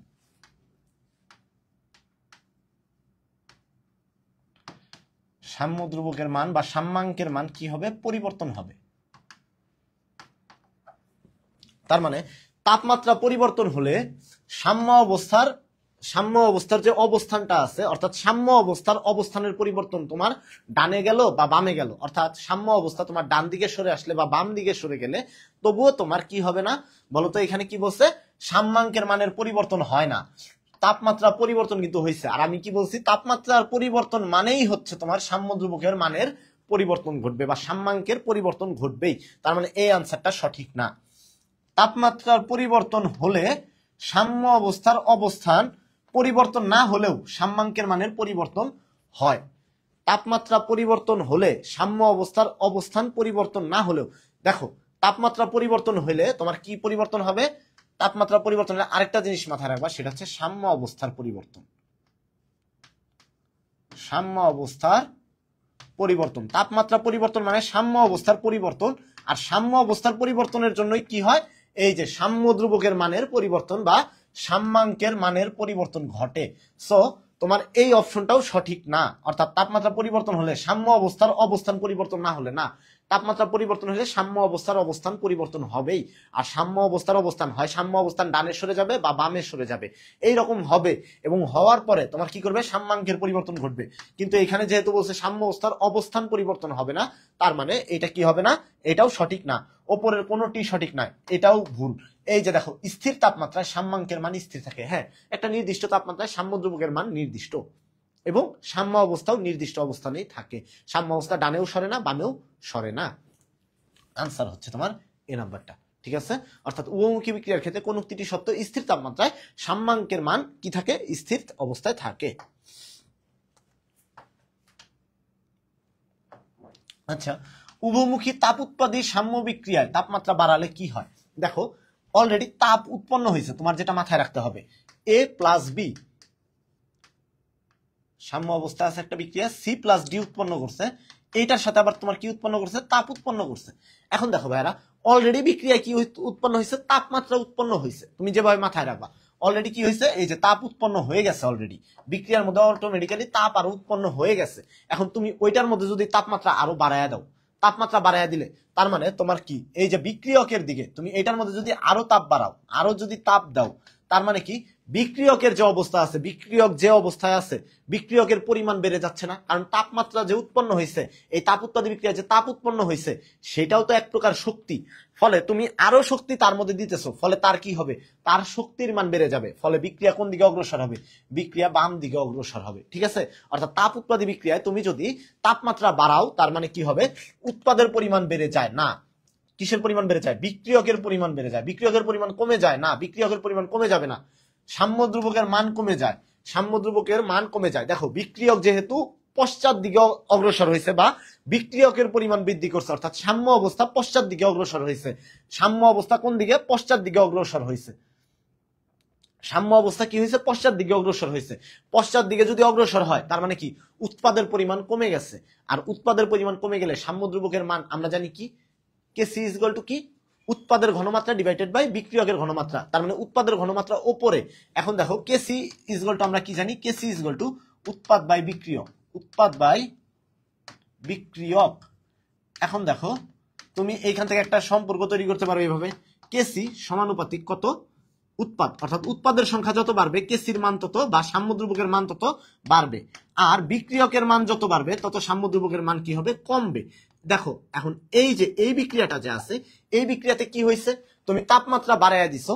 তুমি যদি তাপ উৎপাদী বিক্রিয়া তাপমাত্রা কি করছো, আরো এখানে বাড়াইয়া দিছো, তাপমাত্রা আরো বাড়াইয়া দিছো। এখন তাপমাত্রা যদি বাড়াইয়া দাও, তাহলে কি হবে, বিক্রিয়া পশ্চাৎ দিকে অগ্রসর হবে। পশ্চাৎ দিকে অগ্রসর হইলে বিক্রিয়কের পরিমাণ বাড়বে, বিক্রিয়কের পরিমাণ বাড়লে সাম্য দ্রুবকের মান কি হয়, কমে যায়। এইটা তার মানে সঠিক আছে। সাম্য দ্রুবকের মান বেড়ে যায় না, এটা ভুল। বিক্রিয়কের পরিমাণ কমে যায়, উৎপাদের পরিমাণ বেড়ে যায়। বিক্রিয়কের পরিমাণ কমে না, বিক্রিয়কের পরিমাণ বেড়ে যায়।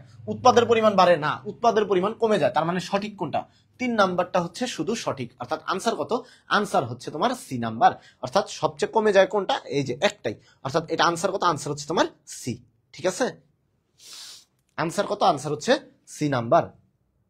হ্যাঁ, সজীব ঘোষ, যদি কোনো বিক্রিয়া 2 বা ততোধিক ধাপে সম্পন্ন হয়, তবে সাম্য দ্রুবক কত?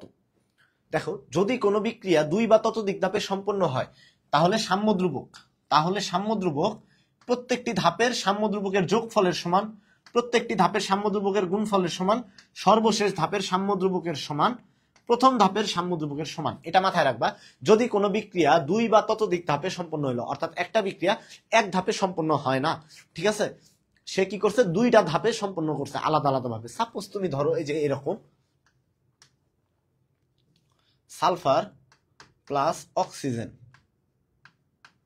Sulphur dioxide. আচ্ছা, এইভাবে না করি, সালফার ডাইঅক্সাইড প্লাস অক্সিজেন, প্রথমে কি উৎপন্ন করে, সালফার ট্রাইঅক্সাইড, এরপরে সালফার ট্রাইঅক্সাইড প্লাস পানি,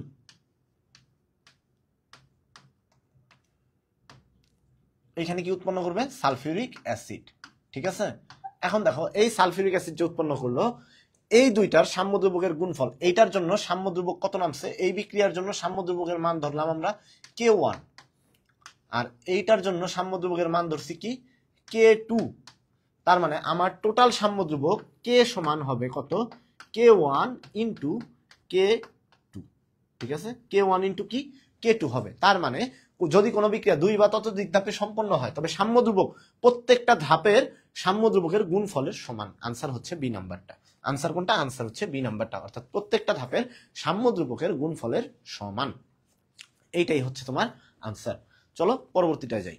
এখন দেখো, উভমুখী বিক্রিয়ায় সম্মুখ ও বিপরীত বিক্রিয়ার সাম্য ধ্রুবকের মান কি থাকে? সাম্য ধ্রুবকের মান পরস্পরের উপর নির্ভরশীল নয়, পরস্পরের পরিপূরক। আচ্ছা, তোমাদেরকে একটা উদাহরণ দেই। ধরো উদাহরণটা হচ্ছে এরকম যে N2 প্লাস O2, এটা উভমুখী বিক্রিয়া, তাই না? 2NO। আচ্ছা 1 মিনিট ভাইরা, একটু 1 মিনিট।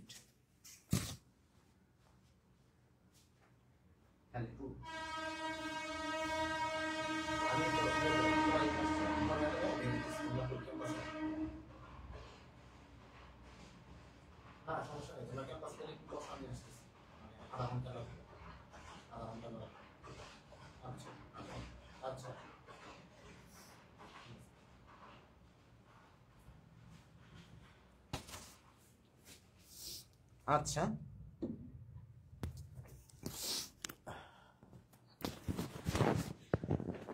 দেখো এটা কি হবে? উভমুখী বিক্রিয়া। এখন প্রথম বিক্রিয়া যদি ধরি আমরা, এই যে প্রথম বিক্রিয়া, এটাই যদি আমরা K1 ধরি, এটা K1 সমান কত নামে? দেখো তো ভাইয়ারা, এটা K1 সমান নামে NO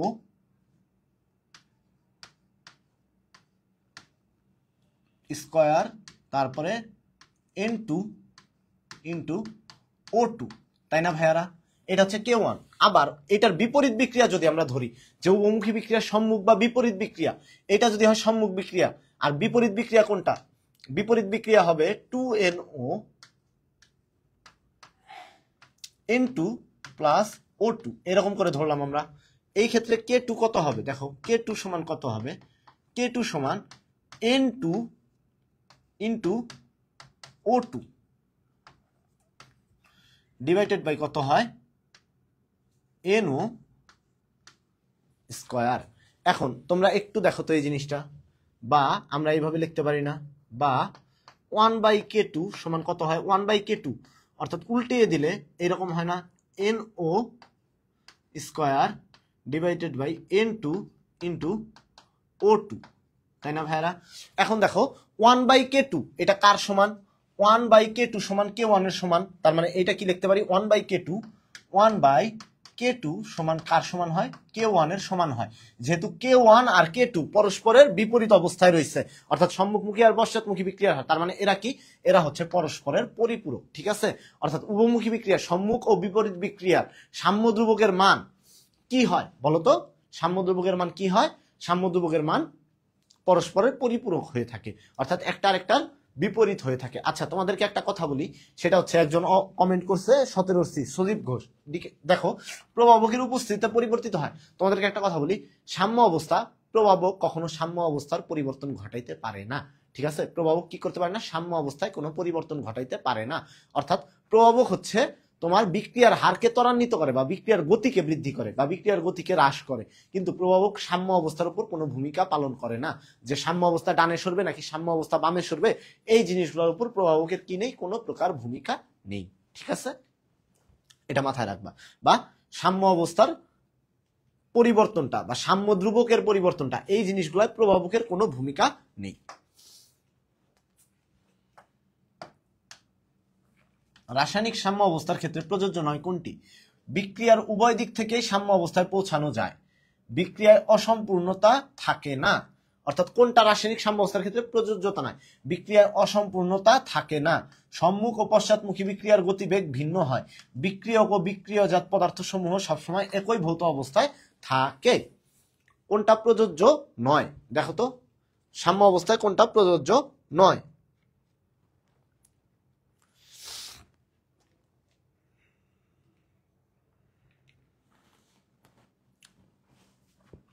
বিক্রিয়ার উভয় দিক থেকেই সাম্য অবস্থায় পৌঁছানো যায়, ঠিক আছে?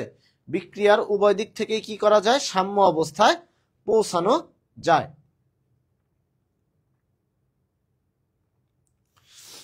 এটা ভুল, কারণ তোমাদের প্রথমে ধরো যে তোমার কি আছে?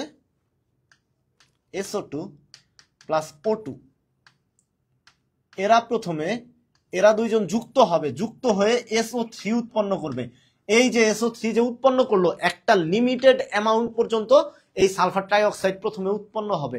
উৎপন্ন হওয়ার পরে এরপরে যখন অতিরিক্ত সালফার ট্রাইঅক্সাইড আর উৎপন্ন হতে পারবে না, তখন বিক্রিয়া এইটা একাধারে যেমন এই দিকে যাইতে থাকবে, তখন ভাঙতে ভাঙতে আবার উল্টো দিকে যাইতে থাকবে। ঠিক আছে, অর্থাৎ তোমার বিক্রিয়া কখনো দুই দিক থেকে শুরু হয় না, এটা শুরু হয় কোন দিক থেকে?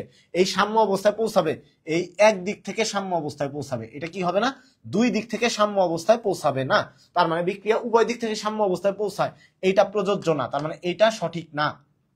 বিক্রিয়ায় আচ্ছা, তার মানে এইটা সঠিক, এটা হচ্ছে প্রযোজ্য নয়। এই প্রযোজ্য নয় কোনটা? বিক্রিয়া উভয় দিক থেকে সাম্য অবস্থায় পৌঁছানো যায় না, বিক্রিয়া যে কোনো এক দিক থেকে সাম্য অবস্থায় পৌঁছাবে। বিক্রিয়ায় অসম্পূর্ণতা থাকে না। দেখো, বিক্রিয়ায় অসম্পূর্ণতা থাকে না। অসম্পূর্ণতা কোনটা? যদি তোমার এই যে ধরো সালফার ট্রাইঅক্সাইডে রূপান্তরিত হয়েছে, এই যে সালফার ট্রাইঅক্সাইড একমুখী বিক্রিয়ার মাধ্যমে সম্পূর্ণ সালফার ডাইঅক্সাইড আর অক্সিজেন সম্পূর্ণরূপে রূপান্তরিত হয়ে গেছে, সম্পূর্ণরূপে রূপান্তরিত হয়েছে, সম্পূর্ণ রূপান্তরিত। এই সম্পূর্ণ রূপান্তরিত হইলে তোমার কি হয়? অসম্পূর্ণতা থাকে না। অসম্পূর্ণতা উভমুখী বিক্রিয়ায় অলওয়েজ আছে, কারণ এইখানে দেখো সম্পূর্ণ সালফার ডাইঅক্সাইড আর অক্সিজেন সম্পূর্ণ সালফার ট্রাইঅক্সাইডে রূপান্তরিত হয় নাই, আবার সম্পূর্ণ সালফার ট্রাইঅক্সাইড ভেঙে এটা উৎপন্ন করবে না, বরং বিক্রিয়াগুলো কি থাকবে? এইগুলো অসম্পূর্ণ অবস্থায় থাকবে। বিক্রিয়ক উৎপাদ উভয়ই কেমন থাকবে? অসম্পূর্ণ অবস্থায় থাকবে। তার মানে বিক্রিয়ায় অসম্পূর্ণতা থাকে না। এই ইনফরমেশনটাও প্রযোজ্য না উভমুখী বিক্রিয়ার জন্য, বরং বিক্রিয়ায় অলওয়েজ অসম্পূর্ণতা থাকে দেখেই এটা উভমুখী বিক্রিয়া। একমুখী বিক্রিয়ায় অসম্পূর্ণতা থাকে না। একমুখী বিক্রিয়ায় সম্পূর্ণ বিক্রিয়ক উৎপাদে রূপান্তরিত হয়ে যায়। সম্মুখ ও পশ্চাৎমুখী বিক্রিয়ার গতিবেগ ভিন্ন হয়। সম্মুখ ও তোমার হচ্ছে পশ্চাৎমুখী যে বিক্রিয়ার গতিবেগ আছে এইটা ভিন্ন হয়। তারপরে বিক্রিয়ক ও বিক্রিয়াজাত পদার্থ সমূহ সবসময় একই ভৌত অবস্থায় থাকে। আচ্ছা দেখো, এটা কি বলছে? সম্মুখ ও পশ্চাৎমুখী বিক্রিয়া যা আছে এদের গতিবেগ ভিন্ন হয় না, এদের গতিবেগ কি হয়? এক হয়। অলওয়েজ কেমন হয়? অলওয়েজ একই রকম, মানে সমান হয়। সম্মুখ ও পশ্চাৎমুখী যে বিক্রিয়া আছে এদের গতিবেগ কিরকম হয় বলতো? সম্মুখ ও পশ্চাৎমুখী বিক্রিয়ার গতিবেগ যেটা আছে, গতিবেগ অলওয়েজ কেমন হয়? অলওয়েজ সমান থাকে।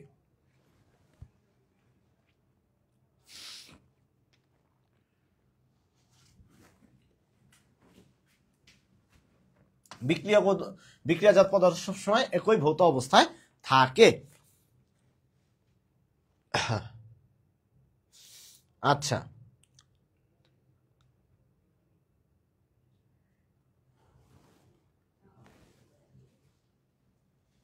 দেখো, বিক্রিয়ক ও বিক্রিয়াজাত পদার্থ সবসময় একই ভৌত অবস্থায় থাকে না, এটাও ভুল।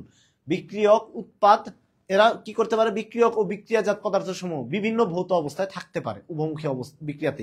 ওই যে তোমরা একটু আগে দেখলা যে সোডিয়াম কার্বনেটের যেটা দেখলা, ওই সোডিয়াম কার্বনেটটা দেখে কিন্তু তোমরা অলরেডি বুঝতে পারতেছো। ঠিক আছে, এখন দেখো সম্মুখ ও পশ্চাৎমুখী বিক্রিয়ার গতিবেগ ভিন্ন হয়। এই যে এই জিনিসটা যা আছে এটা কি রাসায়নিক সাম্য অবস্থার ক্ষেত্রে প্রযোজ্য? না, এটাও কিন্তু প্রযোজ্য না। কারণ সম্মুখ ও পশ্চাৎমুখী বিক্রিয়া কেমন হয়? বিক্রিয়ার গতিবেগ হচ্ছে একই হয়। এইটা ভুল দেওয়া আছে এখানে। এখানে যেটা হবে অপশন হবে একই। এইটা রাসায়নিক বিক্রিয়ার জন্য রাসায়নিক সাম্য অবস্থার ক্ষেত্রে প্রযোজ্য। প্রযোজ্য নয় কোনটা? 1, 2 ও 4। 1, 2 ও 4 যেটা আছে, এই 1, 2 ও 4 হচ্ছে প্রযোজ্য নয়। ঠিক আছে, আনসার কোনটা? আনসার হচ্ছে সি। অর্থাৎ এখানে সম্মুখ ও পশ্চাৎমুখী বিক্রিয়ার গতিবেগ কেমন থাকে? সম্মুখ ও পশ্চাৎমুখী বিক্রিয়ার গতিবেগ একই হয়।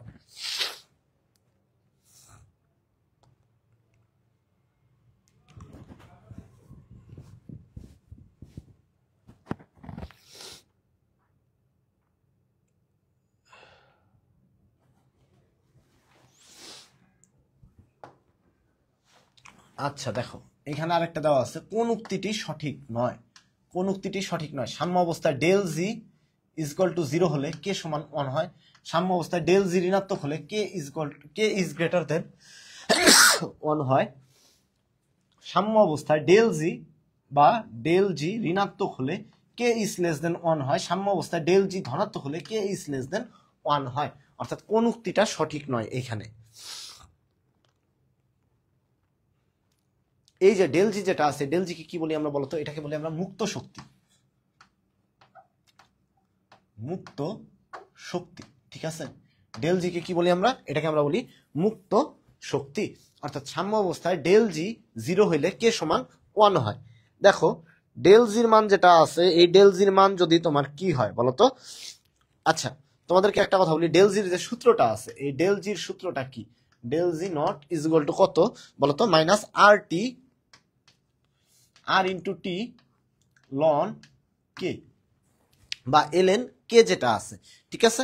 এখন দেখো এই লনের পরিবর্তে তুমি আবার কি করতে পারো? লনকে তুমি লগে রূপান্তরিত করতে পারলে কি করতে হবে তোমার? হচ্ছে এই লনকে যদি তুমি লগে রূপান্তরিত করতে চাও, লন থেকে লগ কি করতে হবে ভাইয়ারা বলো তো? লন থেকে লগে রূপান্তরিত করতে হলে তোমার কি করতে হবে? 2.303 এইটা দিয়া গুণ করতে হবে, ঠিক আছে? এখন কি করবা তুমি? মাইনাস 2.303 আর ইন্টু টি লগ কে। দেখো এখন এই যে জিনিসটা যা আছে, এখন দেখো এইখানে তোমার কি করছো? ডেল জির মান, অর্থাৎ তোমার ডেল জির মান 0 হবে কখন হইলে? লগ কে।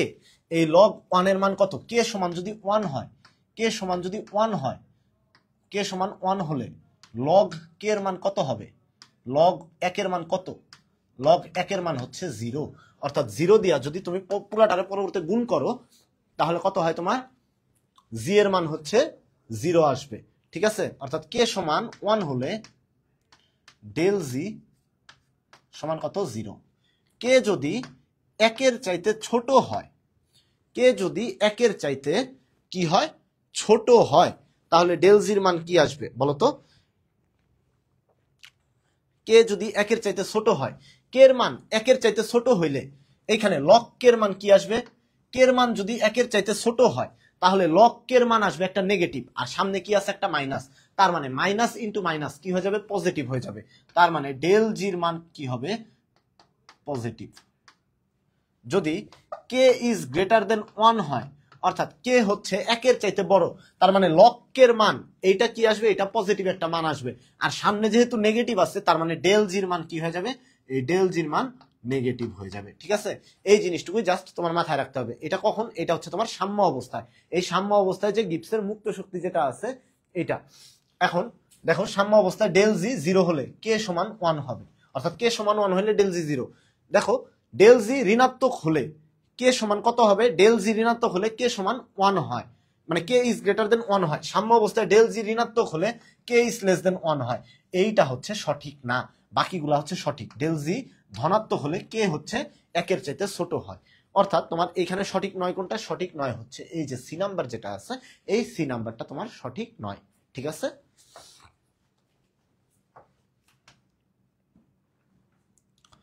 কোন উভমুখী বিক্রিয়া সাম্য অবস্থায় অবস্থান করে যদি বিক্রিয়ায় এনথালপি ও এন্ট্রপি উভয়ই হ্রাস পায়, বিক্রিয়ায় এনথালপি হ্রাস পেলেও এন্ট্রপি বৃদ্ধি পায়, বিক্রিয়ায় এনথালপি বৃদ্ধি পেলেও এন্ট্রপি হ্রাস পায়, বিক্রিয়ায় এনথালপি ও এন্ট্রপি উভয়ই বৃদ্ধি পায়। অর্থাৎ আনসার কত? 1 এবং 4, ঠিক আছে? তোমাদের এটা মাথায় রাখতে হবে। যদি এনথালপি ডেল এইচ, এটা হচ্ছে তোমার কি? এনথালপি, এটা যদি নেগেটিভ হয়, ডেল এস যেটা আছে এটা হচ্ছে এন্ট্রপি, এটাও কি হবে? নেগেটিভ হবে। এই দুইটা যদি একই সাথে নেগেটিভ হয় তাহলে তোমার যে জিনিসটা হয়, তাহলে তোমার মুক্ত শক্তি যেটা আছে এই ডেল জি যেটা আছে, এই ডেল জি সমান কি হবে? 0 হবে। বা ডেল এইচ সমান যদি পজিটিভ হয় এবং ডেল এস সমান যদি পজিটিভ হয় তাহলেও তোমার ডেল জি কি হবে? 0 হবে, ঠিক আছে? এখন এখানে কি কারণে এইরকম হয় এটা অনেকের মধ্যে প্রশ্ন আসতে পারে, তাই না ভাইয়ারা? যে কেন এইরকম হচ্ছে ভাইয়া, প্রশ্ন এটা আসতেই পারে। তোমরা একটা জিনিস মাথায় রাখবা, ডেল এইচ যখন নেগেটিভ হয়, নেগেটিভ হলে ডেল এস নেগেটিভ হলে ডেল এইচ এবং ডেল এস দুইটাই যদি একসাথে নেগেটিভ হয়, সুতরাং কি হয়? তোমার ডেল এইচ আর কি তোমার টি ইন্টু ডেল এস, এই দুইটা পরস্পর সমান হয়। এই যে এই দুইটা যদি সমান হয়, তোমার একটা জিনিস জানবা যে মুক্ত শক্তি যা আছে, এই মুক্ত শক্তির একটা সূত্র আছে তোমাদের জন্য। এই গিবসের মুক্ত শক্তি যেটা আছে সেটা তোমার একটা সূত্র, del G is equal to কত? Del G is equal to del H minus T into del S, T into del S. এখন দেখো এইখানে যদি এই দুইটা নেগেটিভ হয়, ডেল এইচও নেগেটিভ হয়, ডেল এসও নেগেটিভ হয়, তাহলে তোমার এই যে ডেল এইচ আর টি ইন্টু ডেল এস দুইটা পরস্পর সমান হয়ে যায়। দুইটা যদি পরস্পর সমান হয় তাহলে ডেল জির মান কত? Del H minus del T into del S. তার মানে এটা তুমি লিখতে পারো ডেল এইচ বিয়োগ ডেল এইচ, ফলে কি হয়? 0 হয়ে যায়। ঠিক তেমনি ভাবে তুমি যদি এইটা যদি পজিটিভ হয়, এটা যদি পজিটিভ হয়, ঠিক সেম ভাবে তোমার এই যে এই জিনিসটা হয়। নেগেটিভ হলেও যেভাবে হয়, পজিটিভ হলেও এইভাবে হয়। এই জন্য বিক্রিয়ায় এনথালপি এনট্রপি উভয় বৃদ্ধি পায়, বিক্রিয়ায় এনথালপি এনট্রপি উভয় হ্রাস পায়। এইরকম হইলেই তবেই তোমার বিক্রিয়কটা কি হবে? বিক্রিয়াটা উভমুখী বিক্রিয়ার সাম্য অবস্থায় পৌঁছাবে। অর্থাৎ আনসার কোনটা? আনসার হচ্ছে তোমার 1 ও 4, এটা হচ্ছে আনসার। অর্থাৎ কোন উভমুখী বিক্রিয়া সাম্য অবস্থায় অবস্থান করবে যদি এনথালপি ও এনট্রপি উভয়ই হ্রাস পায়, অথবা এনট্রপি ও এনথালপি উভয়ই বৃদ্ধি পায়। কোনো একটা হ্রাস পাইলো আর একটা বৃদ্ধি পাইলো, এই ক্ষেত্রে ভাইয়া কখনই তোমার হবে না। অর্থাৎ এরা কখনোই সাম্য অবস্থায় পৌঁছাবে না। আর সাম্য অবস্থায় মাথায় রাখবা, সাম্য অবস্থায় মুক্ত শক্তির পরিবর্তন কত? 0। সাম্য অবস্থায় মুক্ত শক্তির পরিবর্তন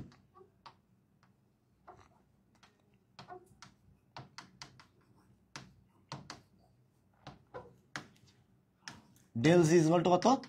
0 হবে। সাম্য অবস্থায় মুক্ত শক্তির পরিবর্তন 0 হবে, ঠিক আছে? আর যদি সাম্য অবস্থায় মুক্ত শক্তির পরিবর্তন del G is equal to 0 না হয়, তাহলে তোমার সেই বিক্রিয়া সাম্য অবস্থায় পৌঁছাবে না। তারপরেও যদি কারো আরো ব্যাখ্যাটা বুঝার ইচ্ছা থাকে, পরবর্তী আমাকে জানায়, আমি তোমাদের ডাউট সলভিং ক্লাসে বুঝিয়ে দিব, ঠিক আছে? যদিও তোমরা ডাউট সলভিং ক্লাসে কারো কোনো প্রবলেম থাকে না দেখছি। A plus B C plus D বিক্রিয়াটির ক্ষেত্রে কোনটি সঠিক নয়? দেখো কোনটা সঠিক নয়, এইটুকু হচ্ছে সম্মুখমুখী বিক্রিয়া, আর বিপরীতটা হচ্ছে পশ্চাৎমুখী বিক্রিয়া। এখন দেখো সম্মুখমুখী বিক্রিয়া আর এফ, এই যে ফরওয়ার্ড ধরলাম আমরা, আর এফ সমান ধরলাম, এটা কি সম্মুখমুখী বিক্রিয়ার হার। এখন সম্মুখমুখী বিক্রিয়া যখন আমরা ধরবো তখন কিভাবে করব হিসাবটা?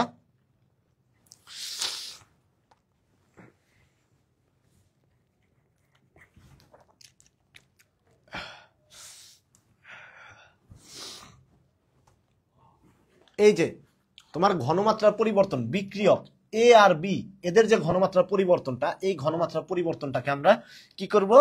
সম্মুখমুখী বিক্রিয়ার হার হিসেবে ধরবো। অর্থাৎ এইটা সমান, তুমি কি ধরবা?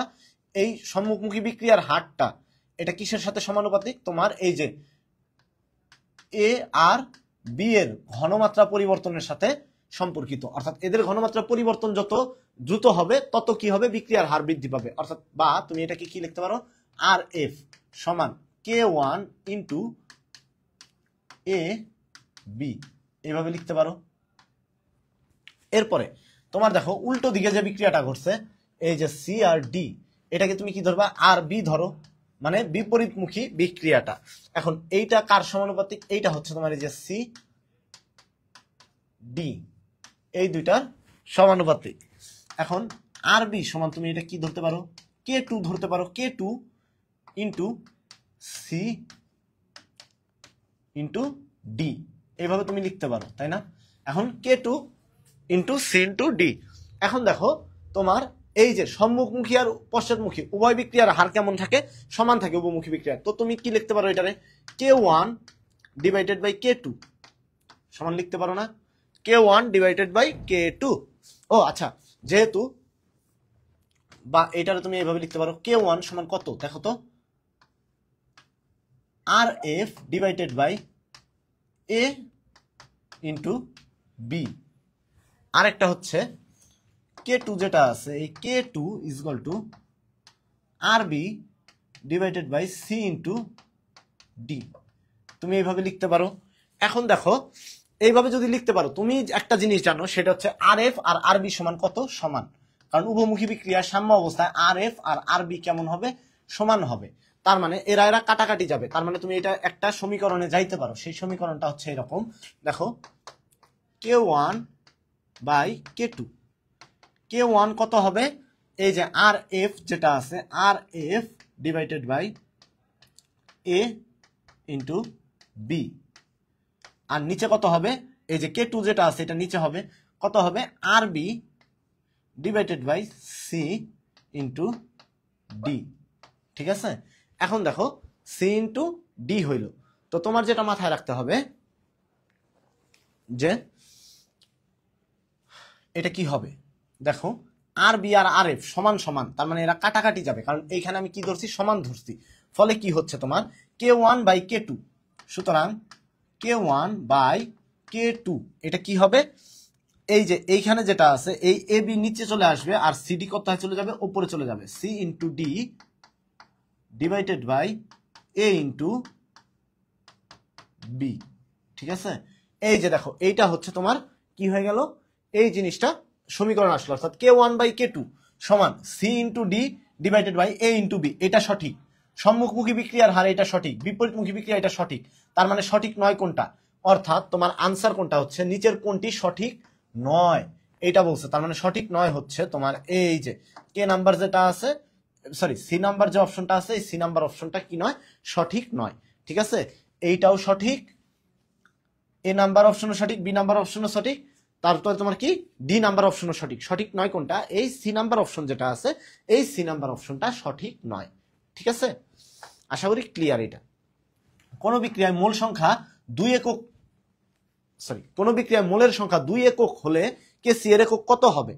আচ্ছা, এইখানে যে প্রশ্নটা করছে, কোন বিক্রিয়ায় মোলের সংখ্যা কি হলে 2 একক হলে, তাই না ভাইরা, এইটা আমার মনে হয় একটু মিস্টেক করছে। কোন বিক্রিয়ায় মোলের সংখ্যা 2 একক কি হলে, 2 একক বৃদ্ধি পায়, তবে কে সি এর একক কত হবে, 2 একক বৃদ্ধি হলে, 2 একক বৃদ্ধি হলে, অর্থাৎ দেখো তোমার মোলের সংখ্যা কি হয়েছে, 2 একক বৃদ্ধি হয়েছে। ঠিক আছে, যেমন তুমি বলতে পারো কোনটা, একটা বিক্রিয়া আমরা দেখাইতে পারি এখন, 2NH3 এটা কত,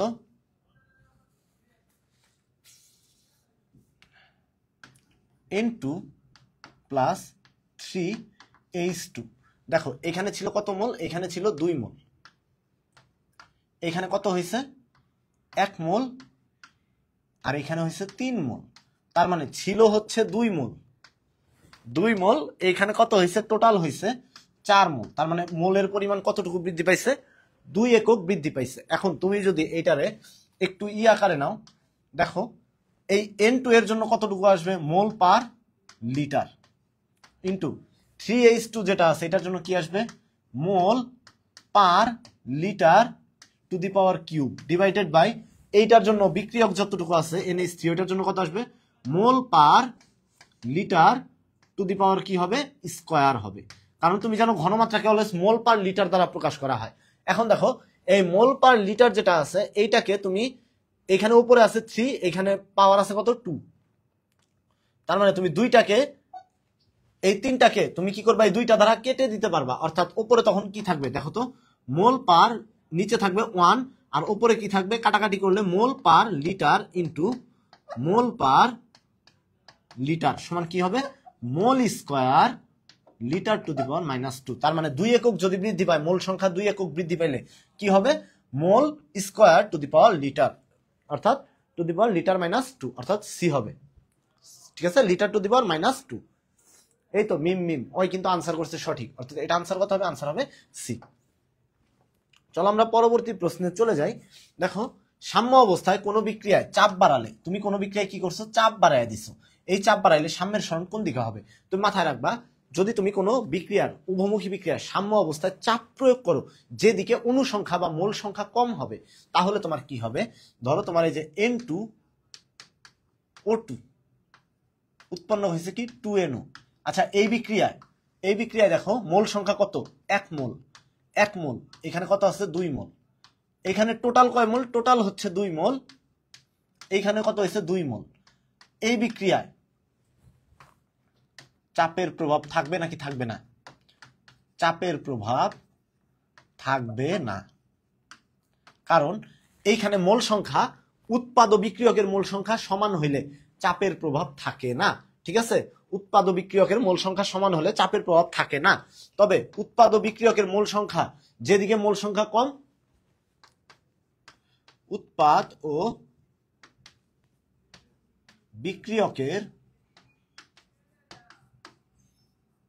মধ্যে যেদিকে মোল সংখ্যা কম, চাপ বাড়ালে সাম্য অবস্থায় চাপ বাড়ালে বিক্রিয়া কোন দিকে, সেদিকে অগ্রসর হবে। যেদিকে মোল সংখ্যা কম সেদিকে বিক্রিয়া সেদিকে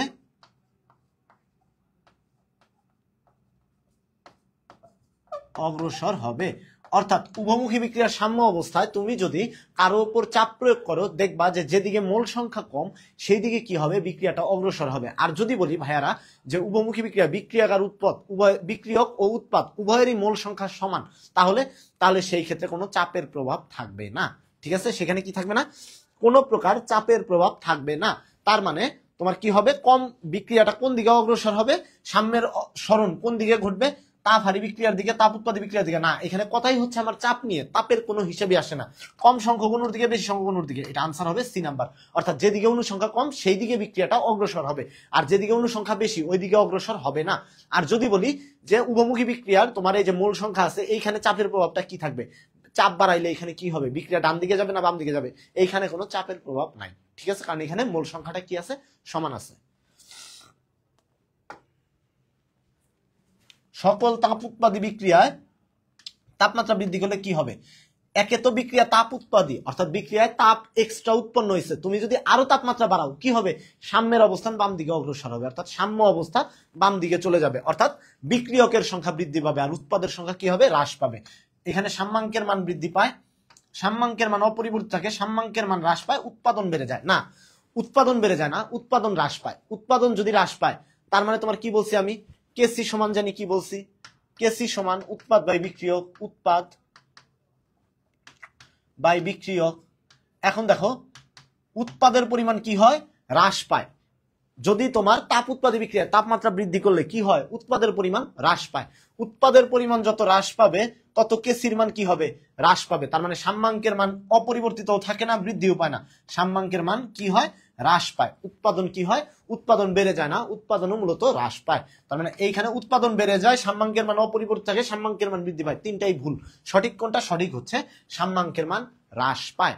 কারণ উভমুখী বিক্রিয়ার তাপ উৎপাদী বিক্রিয়ায় যদি তুমি উভমুখী অবস্থায় বা সাম্য অবস্থায় তাপ উৎপাদী বিক্রিয়ার, উভমুখী তাপ উৎপাদী বিক্রিয়ার সাম্য অবস্থায় তুমি যদি তার মধ্যে আরো তাপ প্রয়োগ করো তাহলে বিক্রিয়া কি হয়, বিক্রিয়া বাম দিকে অগ্রসর হয়, অর্থাৎ উৎপাদের পরিমাণ কমে যায় এবং কিসের পরিমাণ বৃদ্ধি পায়, বিক্রিয়কের পরিমাণ বৃদ্ধি পায়।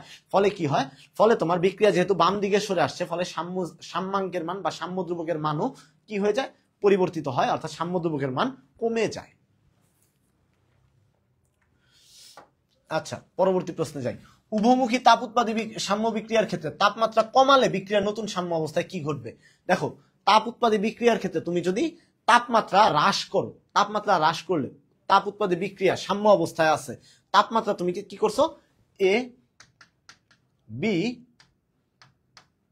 সি প্লাস ডি প্লাস তাপ।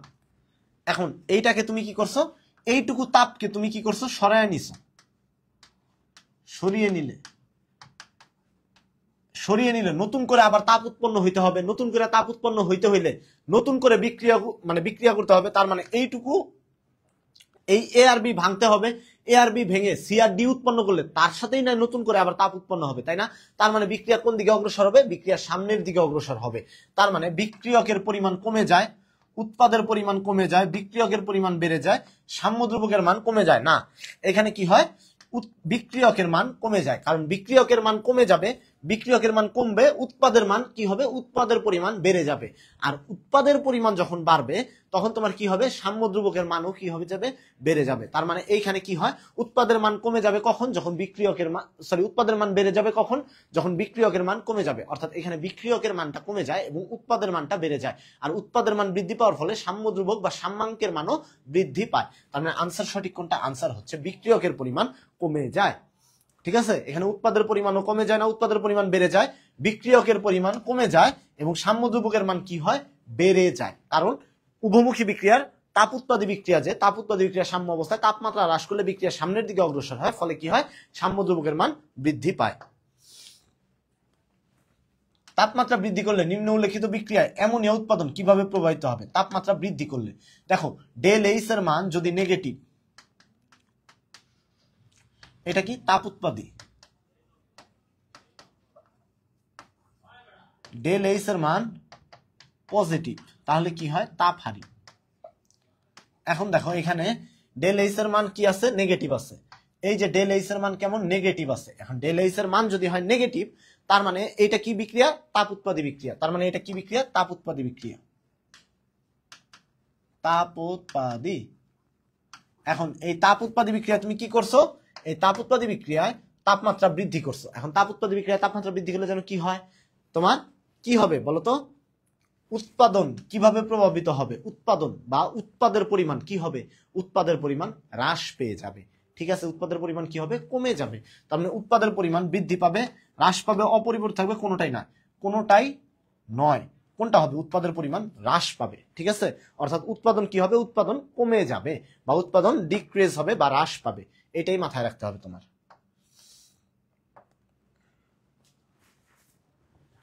এই জিনিসটুকু মাথায় রাখতে হবে।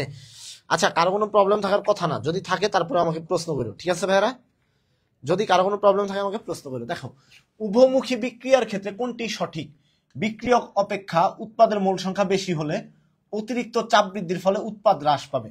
বিক্রিয়ক অপেক্ষা উৎপাদের মোল সংখ্যা যদি বেশি হয়, বিক্রিয়ক থেকে যদি বিক্রিয়কের চাইতে উৎপাদের মোল সংখ্যা বৃদ্ধি পায়, তাই না, তার মানে তুমি যদি ওইখানে চাপ প্রয়োগ করো সাম্য অবস্থায়, সাম্য অবস্থায় চাপ প্রয়োগ করলা, উৎপাদের মোল সংখ্যা বেশি আছে, তার মানে আমরা জানি কি চাপ প্রয়োগ করলে সাম্য অবস্থা কোন দিকে অগ্রসর হবে, যেদিকে মোল সংখ্যা কম। ফলে উৎপাদের মোল সংখ্যা যেহেতু বেশি বিক্রিয়কের চাইতে, তার মানে বিক্রিয়া কোন দিকে অগ্রসর হবে, সাম্য অবস্থায় চাপ প্রয়োগ করলে উৎপাদ থেকে বিক্রিয়কের দিকে। তার মানে অতিরিক্ত চাপ বৃদ্ধির ফলে উৎপাদ কি হবে, উৎপাদের পরিমাণ হ্রাস পাবে, কারণ উৎপাদের মোল সংখ্যা বেশি। ফলে চাপ প্রয়োগ করলে উৎপাদের মোল সংখ্যা বেশি দেখে সে কি করবে, কম মোল সংখ্যার দিকে ধাবিত হবে, অর্থাৎ বিক্রিয়কের দিকে ধাবিত হবে। ফলে কি হবে, উৎপাদের পরিমাণ হ্রাস পাবে। ঠিক আছে, এখন বিক্রিয়ক অপেক্ষা উৎপাদের মোল সংখ্যা কম হলে, দেখো বিক্রিয়ক অপেক্ষা উৎপাদের মোল সংখ্যা কম হলে সেক্ষেত্রে চাপ বাড়লে বিক্রিয়া সামনের দিকে অগ্রসর হবে। হ্যাঁ, কারণ বিক্রিয়কের চাইতে যদি উৎপাদের মোল সংখ্যা কম থাকে আর সেখানে যদি তোমার চাপ প্রয়োগ করে, তার মানে কি বেশি মোল সংখ্যা থেকে কম মোল সংখ্যার দিকে যাবে। ফলে কি হবে, বিক্রিয়কের দিক থেকে বিক্রিয়া কোন দিকে যাবে, উৎপাদের দিকে যাবে। ফলে বিক্রিয়া কি হবে, সম্মুখমুখী হবে বা সামনের দিকে অগ্রসর হবে। তার মানে এইটাও সঠিক, এইটাও সঠিক। বিক্রিয়ক ও উৎপাদের মোল সংখ্যা সমান হলে বিক্রিয়ার গতিবেগ ও সাম্য অবস্থার উপর চাপের কোনো প্রভাব নেই, এইটাও সঠিক। ঠিক আছে, কোনটা সঠিক, সবগুলোই সঠিক। অর্থাৎ বিক্রিয়ক উৎপাদের মোল সংখ্যা সমান হলে গতিবেগ ও সাম্য অবস্থার উপর কি নেই, চাপের কোনো প্রভাব নেই। আনসার কোনটা, আনসার হচ্ছে তিনটাই সঠিক।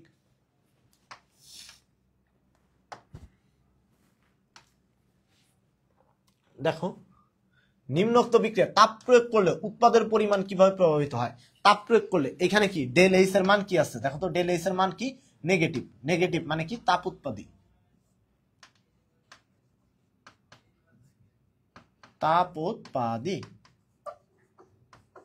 এই যে তাপ উৎপাদী যেহেতু আছে, এখন তাপ উৎপাদী বিক্রিয়ার ক্ষেত্রে তুমি কি করছো, তাপ আরো বাড়াইয়া দিছো। তাপ বাড়াইয়া দিলে কি হবে, উৎপাদের পরিমাণ কি হবে, তাপ উৎপাদী বিক্রিয়া তাপ বাড়াইয়া দিলে উৎপাদের পরিমাণ কি হবে, বিক্রিয়া পশ্চাৎ দিকে অগ্রসর হবে, সামনের দিকে আগাবে না, বিক্রিয়া পশ্চাৎ দিকে অগ্রসর হবে, অর্থাৎ বিক্রিয়কের পরিমাণ বৃদ্ধি পাবে। ফলে কি হবে, উৎপাদের পরিমাণ হ্রাস পাবে। ঠিক আছে, তার মানে উৎপাদ কিভাবে প্রভাবিত হয়, হ্রাস পায়, বৃদ্ধি পায়, পরিবর্তন হবে না, শূন্য হবে। এটা কি হবে, উৎপাদ হ্রাস পায়। আর তোমাদেরকে একটা কথা বলে রাখি, জাহাঙ্গীরনগরে তোমরা যে কাজটা করবা সেটা হচ্ছে সবগুলো অপশনই পড়বা। তুমি যদি প্রথম অপশনেও আনসার পেয়ে যাও, তারপরেও তুমি চারটা অপশনই পড়বা, কারণ প্রথমেও ধরো হ্রাস পায়, তারপরেরটাই দিল পরিবর্তন হয়, তারপরে শেষে ডিতে দিয়ে দিল এ ও সি আনসার। তখন তুমি তো প্রথমটা দাগে গেছো, তুমি কিন্তু পরের গুলা খেয়ালই করো না, কিন্তু পরে দেখলা কি আনসার দেওয়া আছে এ ও সি, তখন তুমি কিন্তু আনসার হবে এ ও সি দুইটাই, তুমি শুধু এ দাগে রেখে গেছো, তুমি কিন্তু সঠিক, তুমি ভুল না। বাট তারপরেও দেখা যাবে যে তাদের টেকনিক্যালি মতে বা প্রশ্নের আনসার মতে তোমারটা ভুল হয়ে গেছে। ঠিক আছে, যার জন্য চারটা অপশনই অলওয়েজ পড়ে দেখবা জাহাঙ্গীরনগরে। আচ্ছা, পানির আয়নিক গুণফল KW এর একক কোনটা, KW সমান তুমি কি জানো, মোল পার, সরি KW সমান তুমি কি জানো, হাইড্রোজেন আয়নের ঘনমাত্রা ইন্টু হাইড্রোক্সিল আয়নের ঘনমাত্রা। ঠিক আছে ভাইরা, এখন এই হাইড্রোজেন আয়নের ঘনমাত্রা এটা কি জানো, মোল পার লিটার ইন্টু কি জানো, মোল পার লিটার। তার মানে কি জানো, এটা mole square per litre square, mole square per litre square, এটা তোমরা সবাই জানো। এখন এখানে দেখো gram ion square per litre square, gram mole square per litre square, gram ion square per litre square দেওয়া আছে। তাহলে আনসার কোনটা হবে দেখি, কেউ বলতে পারো কিনা?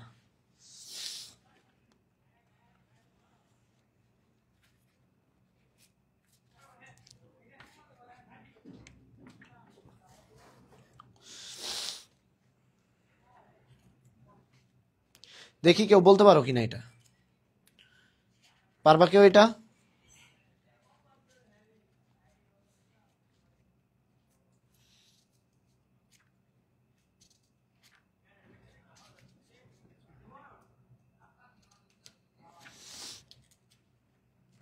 দেখি কেউ আনসার বলতে পারো কিনা এটার।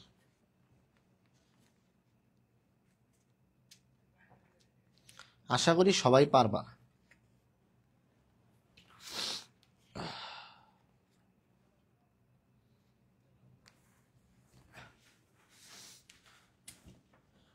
আচ্ছা দেখো, পানির আয়নিক গুণফল কত হচ্ছে? কেডব্লিউ mole square per litre square, তাই না?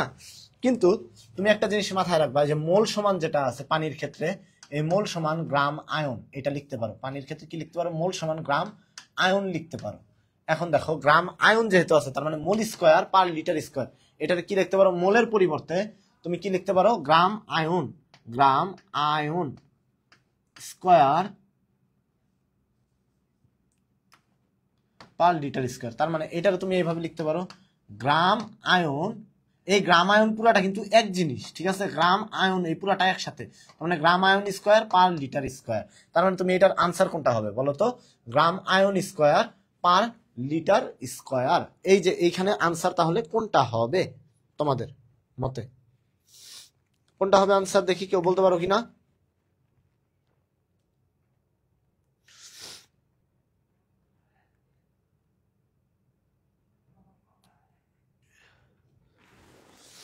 আচ্ছা, এইখানে একটু মিস্টেক করছে, সরি। এইখানে যেটা আছে gram ion square litre square,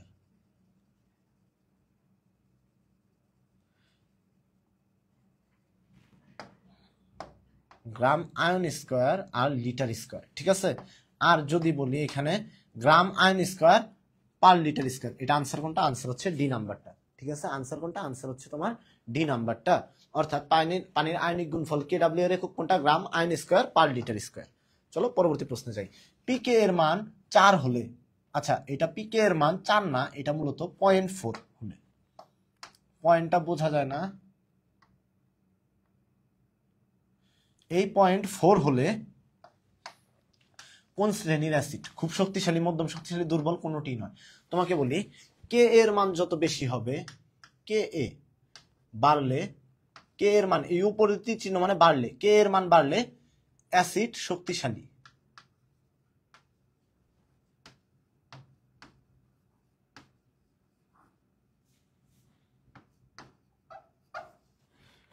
পিকে এর মান কত? পিকে এর মান হচ্ছে কম। কে এর মান যত বাড়বে অ্যাসিড তত শক্তিশালী হবে, এবং পিকে এর মান কি হবে? কম হবে,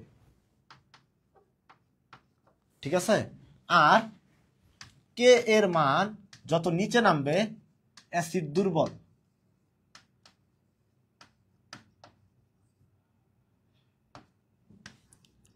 পিকে এ সমান কেমন হবে? বেশি হবে।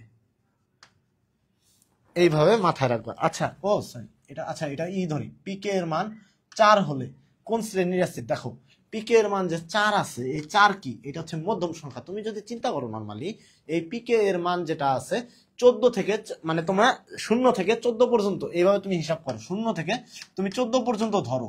এই 0 থেকে 14 পর্যন্ত ধরলে এই 4 কি? মধ্যম মানের। তার মানে এইটা হচ্ছে মধ্যম শক্তিশালী অ্যাসিড, ঠিক আছে?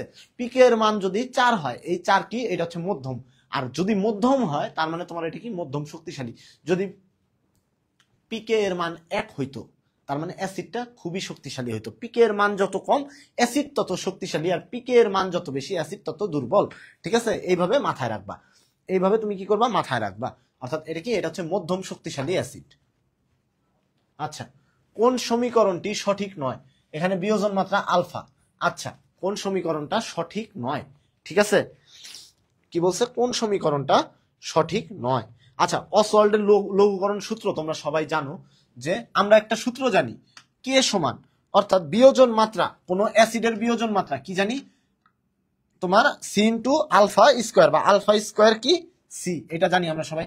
Alpha square into C divided by 1 minus alpha.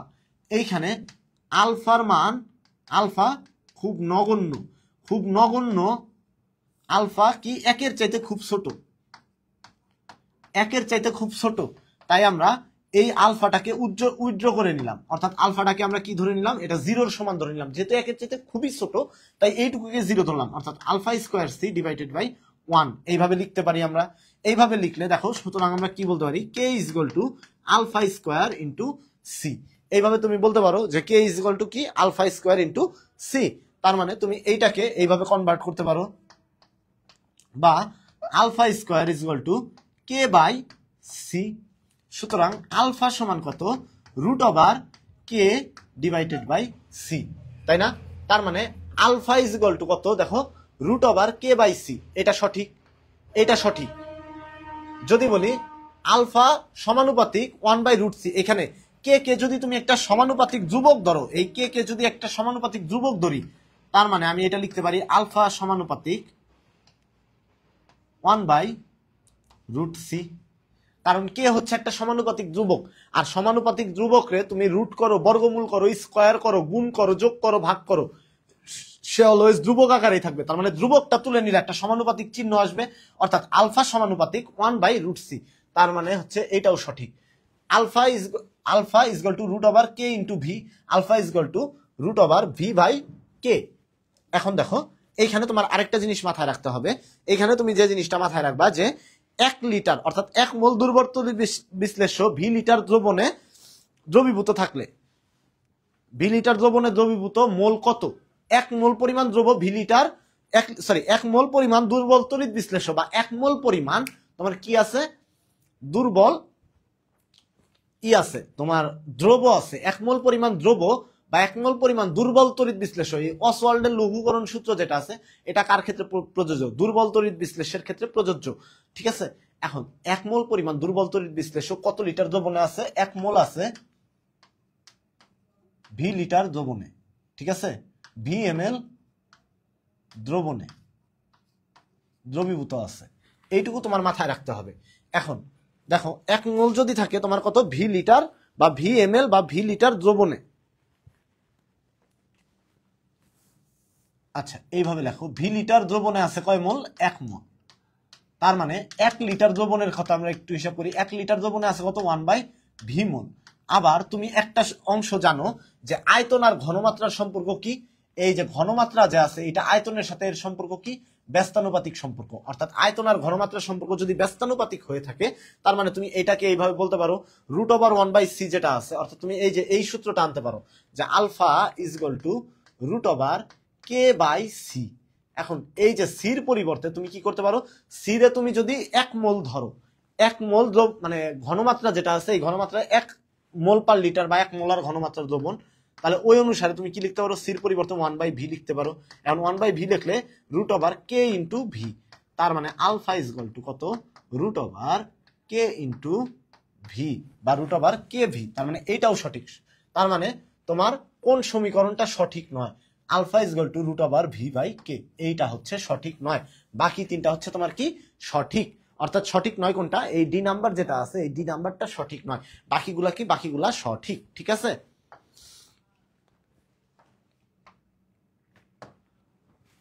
বিক্রিয়াটিতে কে এর মান কত, এই যে দেখো, এইচ এ প্লাস পানি সমান কি H3O প্লাস প্লাস ইয়ন। এখন দেখো, এখানে যদি তুমি কে এ বের করতে যাও, কে এ সমান কত হয়, দেখো তো ভাইরা, উৎপাদ বাই বিক্রিয়ক, উৎপাদ কি হাইড্রোনিয়াম আয়ন, অর্থাৎ H3O প্লাস ইন্টু এ মাইনাস, এটা করলা, করার পরে ডিভাইডেড বাই কত হয়, এইচ এ বা হাইড্রো অ্যাসিড যেটা আছে এর ঘনমাত্রা ইন্টু পানি, এইভাবে হয়। এখন এইভাবে যখন হবে, তখন তুমি দেখো অলরেডি পানিরে কি করছো বলতো, পানির মোলার ঘনমাত্রা অলওয়েজ ধ্রুবক ধরা হয়। এখন পানির মোলার ঘনমাত্রা যদি তুমি ধ্রুবক ধরো, তার মানে পানির এটা কেমন, এটা হচ্ছে ধ্রুবক, পানির মোলার ঘনমাত্রা কেমন, ধ্রুবক, অর্থাৎ 1 মোল পানির ঘনমাত্রা বা 1 লিটার পানির মোলার ঘনমাত্রা কত 55.55 মোল পার লিটার, ঠিক আছে এরকম। এখন পানির মোলার ঘনমাত্রা যদি ধ্রুবক হয় তাহলে বাকি রইল কোনটা H3O প্লাস ইন্টু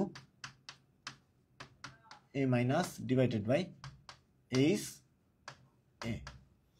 তার মানে আনসার কোনটা কে সমান হচ্ছে এই যে এইটা হচ্ছে আনসার, সি নাম্বার যেটা আছে এইটাই হচ্ছে তোমার কি আনসার। এইটাই হচ্ছে পানির এই অ্যাসিড যখন পানিতে তুমি ছাড়ছো তখন কি হবে কে এর মান কোনটা, অর্থাৎ অ্যাসিডের বিয়োজন ধ্রুবক হচ্ছে হাইড্রোনিয়াম আয়ন ও অ্যানায়ন ডিভাইডেড বাই তোমার কি হাইড্রোক্সাইডের ঘনমাত্রা, ঠিক আছে। এখন দেখো ভাইরা একটা প্রশ্ন আছে, এটা টেকনিক্যালি চিন্তা করবা। এটা হচ্ছে তোমার কি 40 ডিগ্রি সেন্টিগ্রেড তাপমাত্রা, এটা 80 ভাইব না কেউ, 40 ডিগ্রি তাপমাত্রায় কে ডাব্লিউ এর মান যদি এত হয় তাহলে 30 ডিগ্রি সেন্টিগ্রেড তাপমাত্রায় কে ডাব্লিউ কত হবে।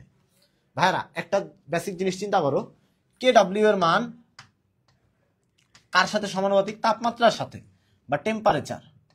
তাপমাত্রা যত বাড়বে পানির বিয়োজন তত বাড়বে, ফলে কে ডাব্লিউ এর মান তত কি হবে বৃদ্ধি পাবে, কারণ কে ডাব্লিউ হচ্ছে পানির বিয়োজন ধ্রুবকের মান। এখন দেখো যত তোমার তাপমাত্রা বাড়বে পানির বিয়োজনের মান বৃদ্ধি পাবে, পানির বিয়োজন বৃদ্ধি পাবে, আর পানির যত বিয়োজন বৃদ্ধি পাবে তত কি হবে কে ডাব্লিউ এর মান তত বাড়বে বা সাম্য ধ্রুবকের মান তত বাড়বে। এখন তাপমাত্রা যদি বাড়ে বলছে 40 থেকে, তার মানে তুমি 30-এ নিয়ে আসছো, 30-এ নিয়ে আসলে কে ডাব্লিউ এর মানটা কি হবে হ্রাস পাবে, যেহেতু তুমি তাপমাত্রা কমাইছো তার মানে পানির বিয়োজন কি হবে হ্রাস পাবে, ফলে তোমার কে ডাব্লিউ এর মানটা হ্রাস পাবে। এখানে দেখো এইটার চাইতে ছোট মান কোথায় আছে 3, 5, 7 প্রত্যেকেই কিন্তু এটার চাইতে বড়, ছোট কে একমাত্র 1, তার মানে আনসার হচ্ছে তোমার 1.468, এইটা হচ্ছে তোমার কি আনসার, ঠিক আছে। বিয়োজন ধ্রুবক কে এর ক্ষেত্রে নিচের কোন উক্তিটি সঠিক নয়, কোনটা সঠিক নয় বলছে দেখো, স্থির তাপমাত্রায় কোন দুর্বল অ্যাসিডের কে এর মান নির্দিষ্ট, স্থির তাপমাত্রায় কোন দুর্বল অ্যাসিডের কে এর মান নির্দিষ্ট, অ্যাসিডের তীব্রতা বেশি হলে কে এর মান কম হয়, অ্যাসিডের তীব্রতা বেশি হলে কে এর মান বেশি হয়, দুটি দুর্বল অ্যাসিড সমান তীব্র হলে কে এর মান অভিন্ন হয়। হ্যাঁ, দুইটা দুর্বল অ্যাসিড, ধরো দুইটা দুর্বল অ্যাসিড তুমি কারে ধরতে পারো, ইথানোইক অ্যাসিডে ধরতে পারো, আবার তুমি কি ধরতে পারো মিথানোইক অ্যাসিড, ইথানোইক মিথানোইক এই দুই ধরনের অ্যাসিড আছে, এই দুই ধরনের অ্যাসিডই ধরলা তুমি কি, মানে আমরা ধরে নিছি, জাস্ট ধরে নিছি দুইটাই কেমন, দুইটাই হচ্ছে দুর্বল অ্যাসিড এটা আমরা জানি, বাট দুইটা অ্যাসিডেরই তীব্রতা কেমন সমান, তীব্রতা সমান হলে কে এর মান সমান হয়, অর্থাৎ দুইটা দুর্বল অ্যাসিড সমান তীব্র হলে কে এর মান অভিন্ন হয়, এটা সঠিক। অ্যাসিডের তীব্রতা যত বেশি হবে কে এর মান তত বেশি হবে, কারণ কে এ হচ্ছে অ্যাসিডের বিয়োজন ধ্রুবক, যত পরিমাণ H প্লাস আয়ন দিবে অ্যাসিডটা তো তত শক্তিশালী, অর্থাৎ অ্যাসিডটা বিয়োজিত হয়ে এই H প্লাস আয়ন দিবে, ফলে কি অ্যাসিডটা তত শক্তিশালী, অর্থাৎ যত পরিমাণ বিয়োজন ঘটবে তত পরিমাণ হাইড্রোজেন আয়ন বেশি দিবে, তার মানে তোমার কি হবে অ্যাসিডের তীব্রতা বেশি হলে কে এর মান বেশি হয়, এটাও সঠিক। স্থির তাপমাত্রায় কোনো দুর্বল অ্যাসিডের কে এর মান নির্দিষ্ট, এটাও সঠিক। সঠিক নয় কোনটা, অ্যাসিডের তীব্রতা বেশি হলে কে এর মান কম হয়, এইটা সঠিক না। অ্যাসিডের তীব্রতা বেশি হলে কে এর মান কম হয়, অ্যাসিডের তীব্রতা বেশি হলে কে এর মান বেশি হয়, কম হয় কোনটা, কম হয় পিকে এর মান বা পাওয়ার অফ কে এ, ঠিক আছে ভাইরা, এটা মাথায় রাখবা। এখন দেখো কোনটি যৌগটির জলীয় দ্রবণ ক্ষারধর্মী, কোন যৌগটির জলীয় দ্রবণ ক্ষারধর্মী, ferric sulphate, copper sulphate, zinc sulphate, sodium carbonate. এইখানে দেখো এই সালফেটটা কার থেকে আসছে, এই সালফেটটা এটা প্রত্যেকেই কিন্তু এরা লবণ, ঠিক আছে, এরা প্রত্যেকেই কেমন লবণ। এখানে সালফেট আসছে কার থেকে, এই সালফেট আসছে তীব্র অ্যাসিড H2SO4 তীব্র অম্ল, আর এই ফেরাসটা যে আসছে বা ফেরিকটা যে আসছে এটা ফেরিক হাইড্রোক্সাইড যেটা দুর্বল ক্ষার। কপার সালফেট, এইখানে সালফেটটা কই থেকে আসছে, এইখান থেকে, এই যে সালফেটটা আছে এইটাও আসছে এইখান থেকে। এই জিঙ্ক কপার, এরা জিঙ্ক কপার ফেরাস এরা আসছে দুর্বল ক্ষার থেকে, দুর্বল ক্ষার থেকে আসছে, ঠিক আছে। এরা কই থেকে আসছে, এরা আসছে হচ্ছে দুর্বল ক্ষার থেকে। এখন দেখো বাট এইখানে সোডিয়াম কার্বনেট যেটা আছে, এই সোডিয়াম কার্বনেটটা একটু লক্ষ্য করো, এই সোডিয়াম আর কার্বনেট, এই কার্বনেট কেমন দুর্বল অম্ল, দুর্বল অম্ল H2CO3, বাট সোডিয়াম যেটা আছে Na OH, তীব্র ক্ষার। এখন তীব্র ক্ষারের সাথে দুর্বল অ্যাসিডের বিক্রিয়ায় যে লবণ উৎপন্ন হবে সেটা কেমন? সেটা হচ্ছে ক্ষারধর্মী লবণ। অর্থাৎ দ্রবণটা ক্ষারধর্মী কোনটা? এই যে এইটা, এই দ্রবণটা হচ্ছে তোমার কি ক্ষারধর্মী। আর জিঙ্ক, কপার, ফেরাস এরা প্রত্যেকেই হচ্ছে দুর্বল কোনো ক্ষার থেকে আসছে। এদের ক্ষেত্রে যে সালফেট আয়নটা আছে, এই সালফেট আয়নটা শক্তিশালী অ্যাসিড থেকে আসছে, যার জন্য এদের প্রত্যেকের দ্রবণ, এদের তিনজনের দ্রবণ কেমন? এরা হচ্ছে অম্লধর্মী। এদের দ্রবণ কেমন? এরা হচ্ছে অম্লধর্মী। ঠিক আছে, এই লবণগুলা হচ্ছে অম্লধর্মী। আর ক্ষারধর্মী লবণ কোনটা? এই সোডিয়াম কার্বনেট যেটা আছে এটা হচ্ছে ক্ষারধর্মী। এই লবণটা কেমন? এই লবণটা হচ্ছে ক্ষারধর্মী। অর্থাৎ আনসার কোনটা? আনসার হচ্ছে ডি নাম্বার। চলো, কোন অ্যাসিডটি তীব্রতম? দেখো এটা অক্সো অ্যাসিড। অক্সো অ্যাসিডের ক্ষেত্রে কেন্দ্রীয় পরমাণুর জারণ সংখ্যা যার বেশি সে কি তত তীব্র। এখানে ক্লোরিন যেটা আছে এটা +7, ব্রোমিন যেটা আছে এই ব্রোমিনের কত বলতো? HBrO। এইখানে অক্সিজেনের হচ্ছে -2, হাইড্রোজেনের +1, তার মানে ক্লোরিনের ব্রোমিনের কত? +1। ঠিক আছে, এইখানে যেটা আছে এইখানে দেখো ক্লোরিনের কত হয়? এখানে ক্লোরিনের যেটা আছে অক্সিজেনের হচ্ছে 6, অক্সিজেনের হচ্ছে 6। এই অক্সিজেন যেটা আছে এর হচ্ছে -6, কারণ তিনটা অক্সিজেন আছে। হাইড্রোজেনের কত? +1, তার মানে -6 +1, বাকি রইল কত? +5, অর্থাৎ ক্লোরিনের হচ্ছে +5 এখানে। এই নাইট্রোজেন যে আছে এই নাইট্রোজেনের হচ্ছে +3। দেখো কেন্দ্রীয় পরমাণুর অক্সো অ্যাসিডের বেলায় কেন্দ্রীয় পরমাণুর জারণ সংখ্যা যার বেশি সেই অ্যাসিডটা কি তীব্রতম? তার মানে HClO4 এই অ্যাসিডটা তীব্রতম অ্যাসিড। যদি আসে কোনটি অধিক অম্লধর্মী? CH3, CH2, COOH, অর্থাৎ প্রোপানোয়িক অ্যাসিড। এটা প্রোপানোয়িক। প্রোপানোয়িক এটা কেমন বলতো? CH3 2, অর্থাৎ তোমার এটা হচ্ছে CH3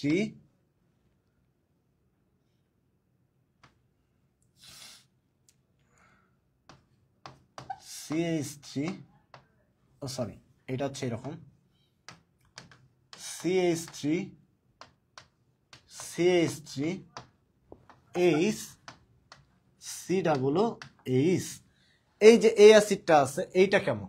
এটা অম্লধর্মী নাকি এটা অম্লধর্মী? এটা হচ্ছে ইথানোয়িক অ্যাসিড নাকি এটা অম্লধর্মী? এইটার গঠন স্ট্রাকচার যেটা তোমার CH3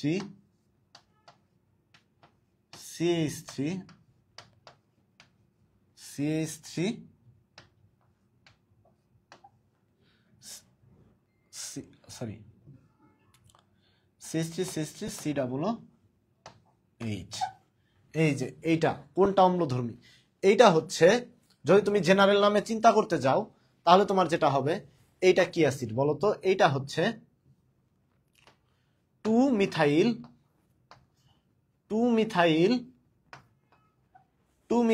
propanoic acid. 2-মিথাইল propanoic acid, কারণ মিথাইল মূলক আছে কয় নং কার্বনে? এটা 1 নং কার্বন, এটা 2 নং কার্বন, এটা 3 নং কার্বন। এই 2 নং কার্বনে দেখো কি আছে? এই 2 নং কার্বনে হচ্ছে তোমার একটা মিথাইল মূলক আছে। যেহেতু 2 নং কার্বনে মিথাইল মূলক আছে, দ্যাট মিন্স এটা কি? এটা হচ্ছে একটা তোমার কি অ্যাসিড? 2-মিথাইল propanoic acid. যদি এটা বলি 1 number carbon, 2 number carbon, 3 number carbon, দেখো তার মানে 2 নাম্বার কার্বনে 2টা আছে, তার মানে 2 dimethyl 2,2 dimethyl propanoic acid. 2,2 dimethyl কি অ্যাসিড? Propanoic acid. আচ্ছা, এখন দেখো এইখানে কোন অ্যাসিডটা অধিক তীব্র বা অধিক অম্লধর্মী? কোন অ্যাসিডটা অধিক অম্লধর্মী?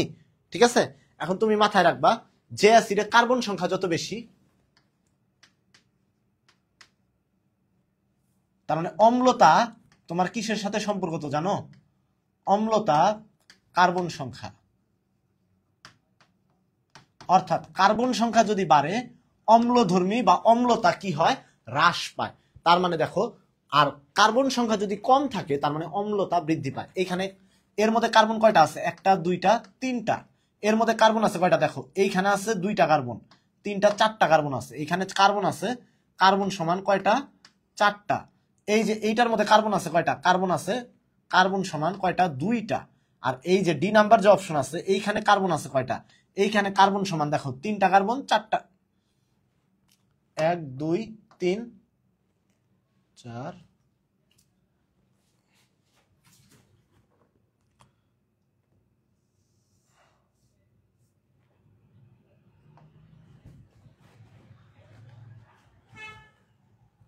এটা একটু মেবি মিস্টেক করছে, এটা সি আর একটা হবে, এখানে আরেকটা সি হওয়ার কথা। দেখো এখানে কার্বন আছে কয়টা, তোমার 3টা 4টা 5টা আছে, এখানে এখানে 5টা হবে কার্বন। এখন দেখো 5টা আছে, আর এইখানে কয়টা আছে, এখানে কার্বন হচ্ছে 3টা। তাহলে ভাইয়ারা আমার একটু জাস্ট বলো, কার্বন যদি হয় 3টা, তার মানে এইখানে সবচেয়ে কার্বন কম কোথায়? কার্বন কম হচ্ছে এই যে এই ইথানোয়িক অ্যাসিডের মধ্যে, ঠিক আছে? কার্বন সবচেয়ে কম কোনটায়? কার্বন সবচেয়ে কম হচ্ছে এই ইথানোয়িক অ্যাসিডে। তার মানে আনসার কোনটা? আনসার হচ্ছে এই CH3COOH। এই অ্যাসিডটা কেমন? অধিক অম্লধর্মী, ঠিক আছে? এই অ্যাসিডটা কেমন? এই অ্যাসিডটা অধিক অম্লধর্মী, এটা মাথায় রাখবা। আর সেই সাথে তোমার আরেকটা জিনিস আমি বলে দেই,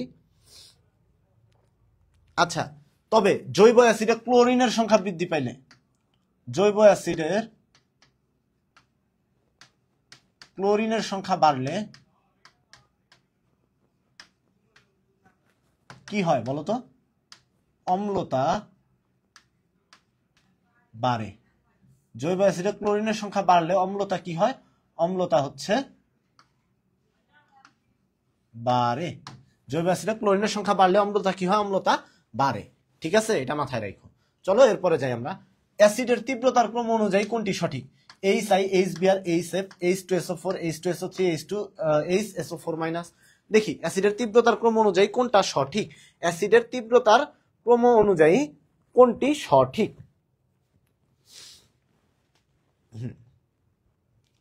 অ্যাসিডের তীব্রতার ক্রম অনুযায়ী কোনটি সঠিক?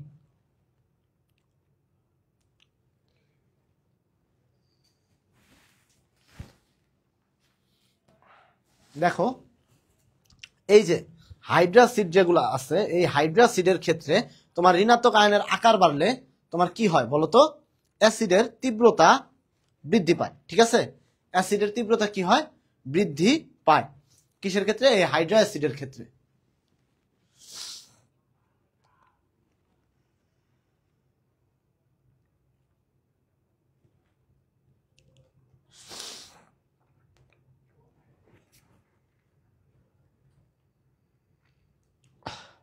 আচ্ছা 1 মিনিট।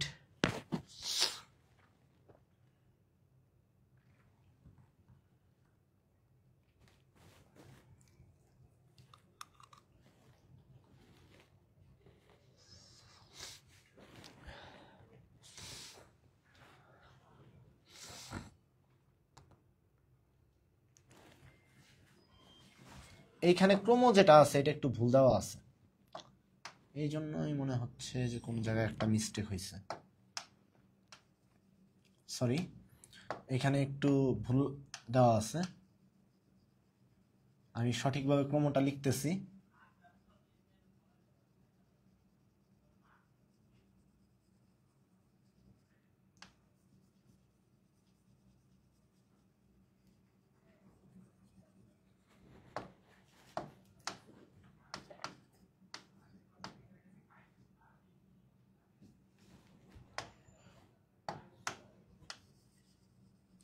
One minute.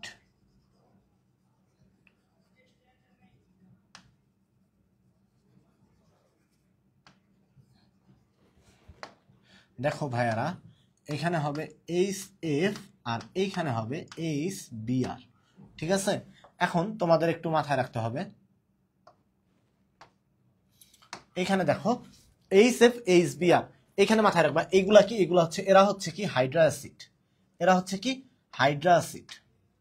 আর হাইড্রা অ্যাসিড যারা, এই হাইড্রা অ্যাসিড যাদের সাথে হচ্ছে হ্যালোজেন মূলক যুক্ত থাকবে, এই হাইড্রা অ্যাসিডের বেলায় অ্যানায়নের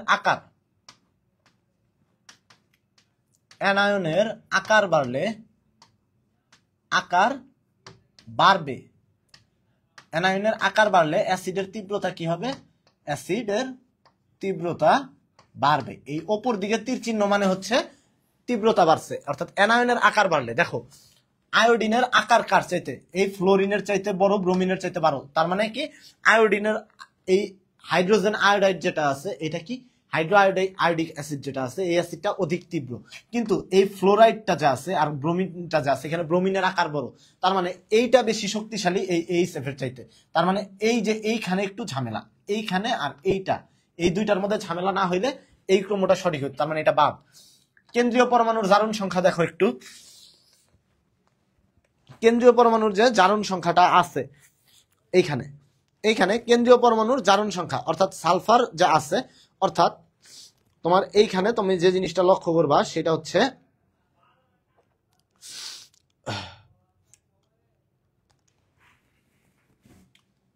HSO4 মাইনাস, ঠিক আছে, H প্লাস, দেখো এখানে যেটা আছে SO4 HSO4 মাইনাস, এটার আমি কেন্দ্রীয় পরমাণুর জারণ সংখ্যা একটু নির্ণয় করি। দেখো এই সালফারেরটা আমি কত ধরবো, X ধরবো, তার মানে হাইড্রোজেনেরটা +1 প্লাস X প্লাস 4 ইন্টু -2 সমান কত, -1। এখন দেখো +1 প্লাস X প্লাস হচ্ছে কত, সরি মাইনাস হচ্ছে 8 সমান -1, বা x - 7 সমান -1, সুতরাং x সমান কত, +6। তার মানে এইটা হচ্ছে, এইটা সালফার হচ্ছে +6, এইখানে সালফারের যেটা আছে, এইখানে সালফারের জারণ মান হচ্ছে +4, এইখানে সালফারের জারণ মান হচ্ছে +6। তাহলে দেখো এইটাও শক্তিশালী, এইটাও শক্তিশালী, এইটার চাইতে শক্তিশালী, এই দুইটা এইটার চাইতে শক্তিশালী, এই যে এইটার চাইতে শক্তিশালী, সবার শক্তিশালী এইটা, অর্থাৎ এই ক্ষেত্রে ক্রম যেটা হবে H2SO4 minus is greater than H2SO3, এইটা হইলে সঠিক হইতো। তার মানে এটাও ভুল, HNO3 HNO2 HCN hydrogen cyanide. দেখো এখন এইখানে যদি তুমি একটু চিন্তা করতে যাও, এইটাও তোমার সঠিক হয় না, এইখানেও একটু মিস্টেক করে বসছে, এই যে অপশন দ্রুত লিখতে যায় এইখানে একটু মিস্টেক করে ফেলছে। এইখানে অপশন যেটা হবে দেখো, এইখানে অপশন এই যে এই দুইটার মধ্যে উল্টাপাল্টা করে ফেলছে একটু তীব্রতা অনুসারে।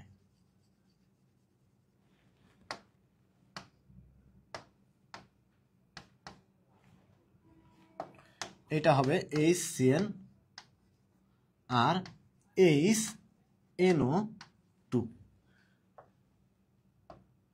এই যে দেখো HNO3 এই যে এই সিকোয়েন্সের মধ্যে উল্টাপাল্টা আছে দেখা, এইটাও সঠিক আনসার না, কারণ এইখানে তুমি যদি একটু যাও, এই যে এইখানেও দেখবা যে ঝামেলা লেগে গেছে, হাইড্রোজেন সায়ানাইডের তীব্রতা তোমার কার চাইতে কম, এই HNO2 এর থেকে কম, বাকি রইল এই যে এইটা HClO4 HCl HCOOH, এই দুইটা হচ্ছে এইটার তীব্রতা সবচেয়ে বেশি, এটা কি তার চেয়ে কম HCl এর, আর HCl এরটা হচ্ছে এই যে জৈব অ্যাসিডের চাইতে বেশি, কারণ HCl কি অজৈব অ্যাসিড, অজৈব অ্যাসিডের তীব্রতা জৈব অ্যাসিডের চাইতে বেশি, এই জন্য আনসার কোনটা, আনসার হচ্ছে তোমার ডি নাম্বারটা, ঠিক আছে, আনসার কোনটা, আনসার হচ্ছে ডি নাম্বারটা। আচ্ছা, অক্সি অ্যাসিড সমূহের শক্তি সঠিক ক্রম কোনটি, দেখো অক্সো অ্যাসিড সমূহের শক্তির সঠিক ক্রম কোনটি, দেখি এটা কেউ বলতে পারো কিনা, অক্সি অ্যাসিড সমূহের শক্তির সঠিক ক্রম কোনটা। তোমাদেরকে মাথায় রাখতে হবে কেন্দ্রীয় পরমাণুর জারণ সংখ্যা, অক্সি অ্যাসিডের বেলায় যেটা করবা কেন্দ্রীয় পরমাণুর জারণ সংখ্যা, এখানে দেখো সালফারের জারণ মান কত, সালফারের জারণ মান +6, এখানে সালফারের জারণ মান কত, +4, এখানে ক্লোরিনের জারণ মান কত, অক্সিজেনেরটা হচ্ছে -2, হাইড্রোজেনেরটা হচ্ছে +1, ক্লোরিনের এখানে যদি বের করো ক্লোরিনের হচ্ছে +1, তার মানে সঠিক অক্সি অ্যাসিড সমূহের সঠিক ক্রম কোনটা, যদি তুমি এখানে ক্লোরিনেরটা বের করো +1, বাট এখানে নাইট্রোজেনেরটা যদি বের করতে যাও, দেখো নাইট্রোজেনেরটা বের করতে গেলে তখন তোমার কত বের হবে, এখানে দেখো তো নাইট্রোজেনেরটা যদি বের করতে যাও এখানে আসবে +2, এই যে দেখো এইখানে ক্লোরিনের জারণ মান নাইট্রোজেনের জারণ মানের চাইতে কি, অক্সো অ্যাসিড, দুইটাই অক্সো অ্যাসিড, যেটার সাথে অক্সিজেন যুক্ত থাকবে ওইটাই হচ্ছে অক্সো অ্যাসিড। এখন অক্সো অ্যাসিডের ক্ষেত্রে এই যে কেন্দ্রীয় পরমাণুর জারণ মান কার চাইতে, যার বেশি তার কি হবে, সেই অ্যাসিডটা তত শক্তিশালী হবে, এইখানে ক্লোরিনের জারণ মান চাইতে তোমার কার, এই নাইট্রোজেনের জারণ মান বেশি হবে, ক্লোরিনের চাইতে নাইট্রোজেনের জারণ মান বেশি, ফলে কি এই অ্যাসিডটা বেশি শক্তিশালী হওয়ার কথা, এইটা আরো শক্তিশালী হওয়ার কথা, কারণ এইখানে তোমার কত হয়, এখানে 5 হয়, এইটা আরো শক্তিশালী হওয়ার কথা, তার মানে এইটা ভুল, ক্রমটা সঠিক না। এইখানে দেখো নাইট্রোজেনের জারণ মান কত, এখানে নাইট্রোজেনের জারণ মান হচ্ছে +5, এখানে ক্লোরিনের জারণ মান হচ্ছে +1, এখানে সালফারের জারণ মান যেটা আছে এই সালফারের জারণ মান কত হবে? এই সালফারের জারণ মান +4। তার মানে এইখানে দেখো, এইখানে তোমার +1 হয়ে যাইতেছে, এখানে কত হচ্ছে? +1 হয়ে যাচ্ছে। আর ওইখানে কত হচ্ছে? এইখানে হচ্ছে +5। এই যে ক্রমটা, এটাও সঠিক না, কারণ এখানে সঠিক ক্রম বিন্যস্ত হয় নাই। এখানে নাইট্রোজেনের কত? এখানে দেখো নাইট্রোজেনের +5, এখানে সালফারের কত? সালফার হচ্ছে +6, সালফার হচ্ছে কত? +6। আর ক্লোরিনের কত? ক্লোরিনের +7। এইখানে এইটা সবচেয়ে শক্তিশালী, তার চেয়ে কম শক্তিশালী এইটা, তার চেয়ে কম শক্তিশালী এইটা, বাট উল্টো ভাবে সিকোয়েন্সটা করছে। এইটাও সঠিক না। সঠিক কোনটা? এইটা, কারণ কেন্দ্রীয় পরমাণুর জারণ সংখ্যা দেখো ওই অনুসারে সাজানো হয়েছে। অর্থাৎ সালফিউরিক অ্যাসিড সবচেয়ে বেশি শক্তিশালী, তারপরে সালফিউরাস অ্যাসিড, তারপরে কি হাইপোক্লোরাস অ্যাসিড যেটা আছে ওই অ্যাসিডটা, ঠিক আছে? তার মানে এই অ্যাসিডটা হচ্ছে তোমার কি সবচেয়ে শক্তিশালী। সঠিক ক্রম কোনটা? অ্যাসিডের শক্তির সঠিক ক্রম কোনটা? এই যে এইটা, এই নাম্বারটা। চলো আমরা লাস্ট প্রশ্ন আমাদের, কোন যৌগটি দ্বিক্ষারকীয় অ্যাসিড? কোন যৌগটি দ্বিক্ষারকীয় অ্যাসিড? দ্বিক্ষারকীয় অ্যাসিড কারা? ধরো কোনো একটা যৌগের 1 মোল, যেমন এই সালফিউরিক অ্যাসিড, এইটার কয় মোল? 1 মোল। তোমার কোনো একটা কি করতে পারে বলতো? যে যৌগের 1 মোল তোমার কি করতে পারে? 1 মোল 1 অম্লীয় ক্ষারকের যত মোলকে প্রশমিত করবে। ধরো 2 মোল কারে প্রশমিত করছে? 2 মোল সোডিয়াম হাইড্রোক্সাইডকে প্রশমিত করছে। এই যে দেখো, এই 2 মোল সোডিয়াম হাইড্রোক্সাইডকে যে প্রশমিত করছে, কত মোল? এটার 1 মোল। এটার কয় মোলকে প্রশমিত করে? এটার 2 মোলকে প্রশমিত করে। কার? সোডিয়াম হাইড্রোক্সাইডের। আর এই সোডিয়াম হাইড্রোক্সাইড যেটা আছে, এটা হচ্ছে 1 অম্লীয় ক্ষারক। এটা হচ্ছে 1 অম্লীয় ক্ষারক, 1 অম্লীয় ক্ষারক, ঠিক আছে? তো তোমার মাথায় রাখতে হবে, কোনো একটি অ্যাসিডের 1 মোল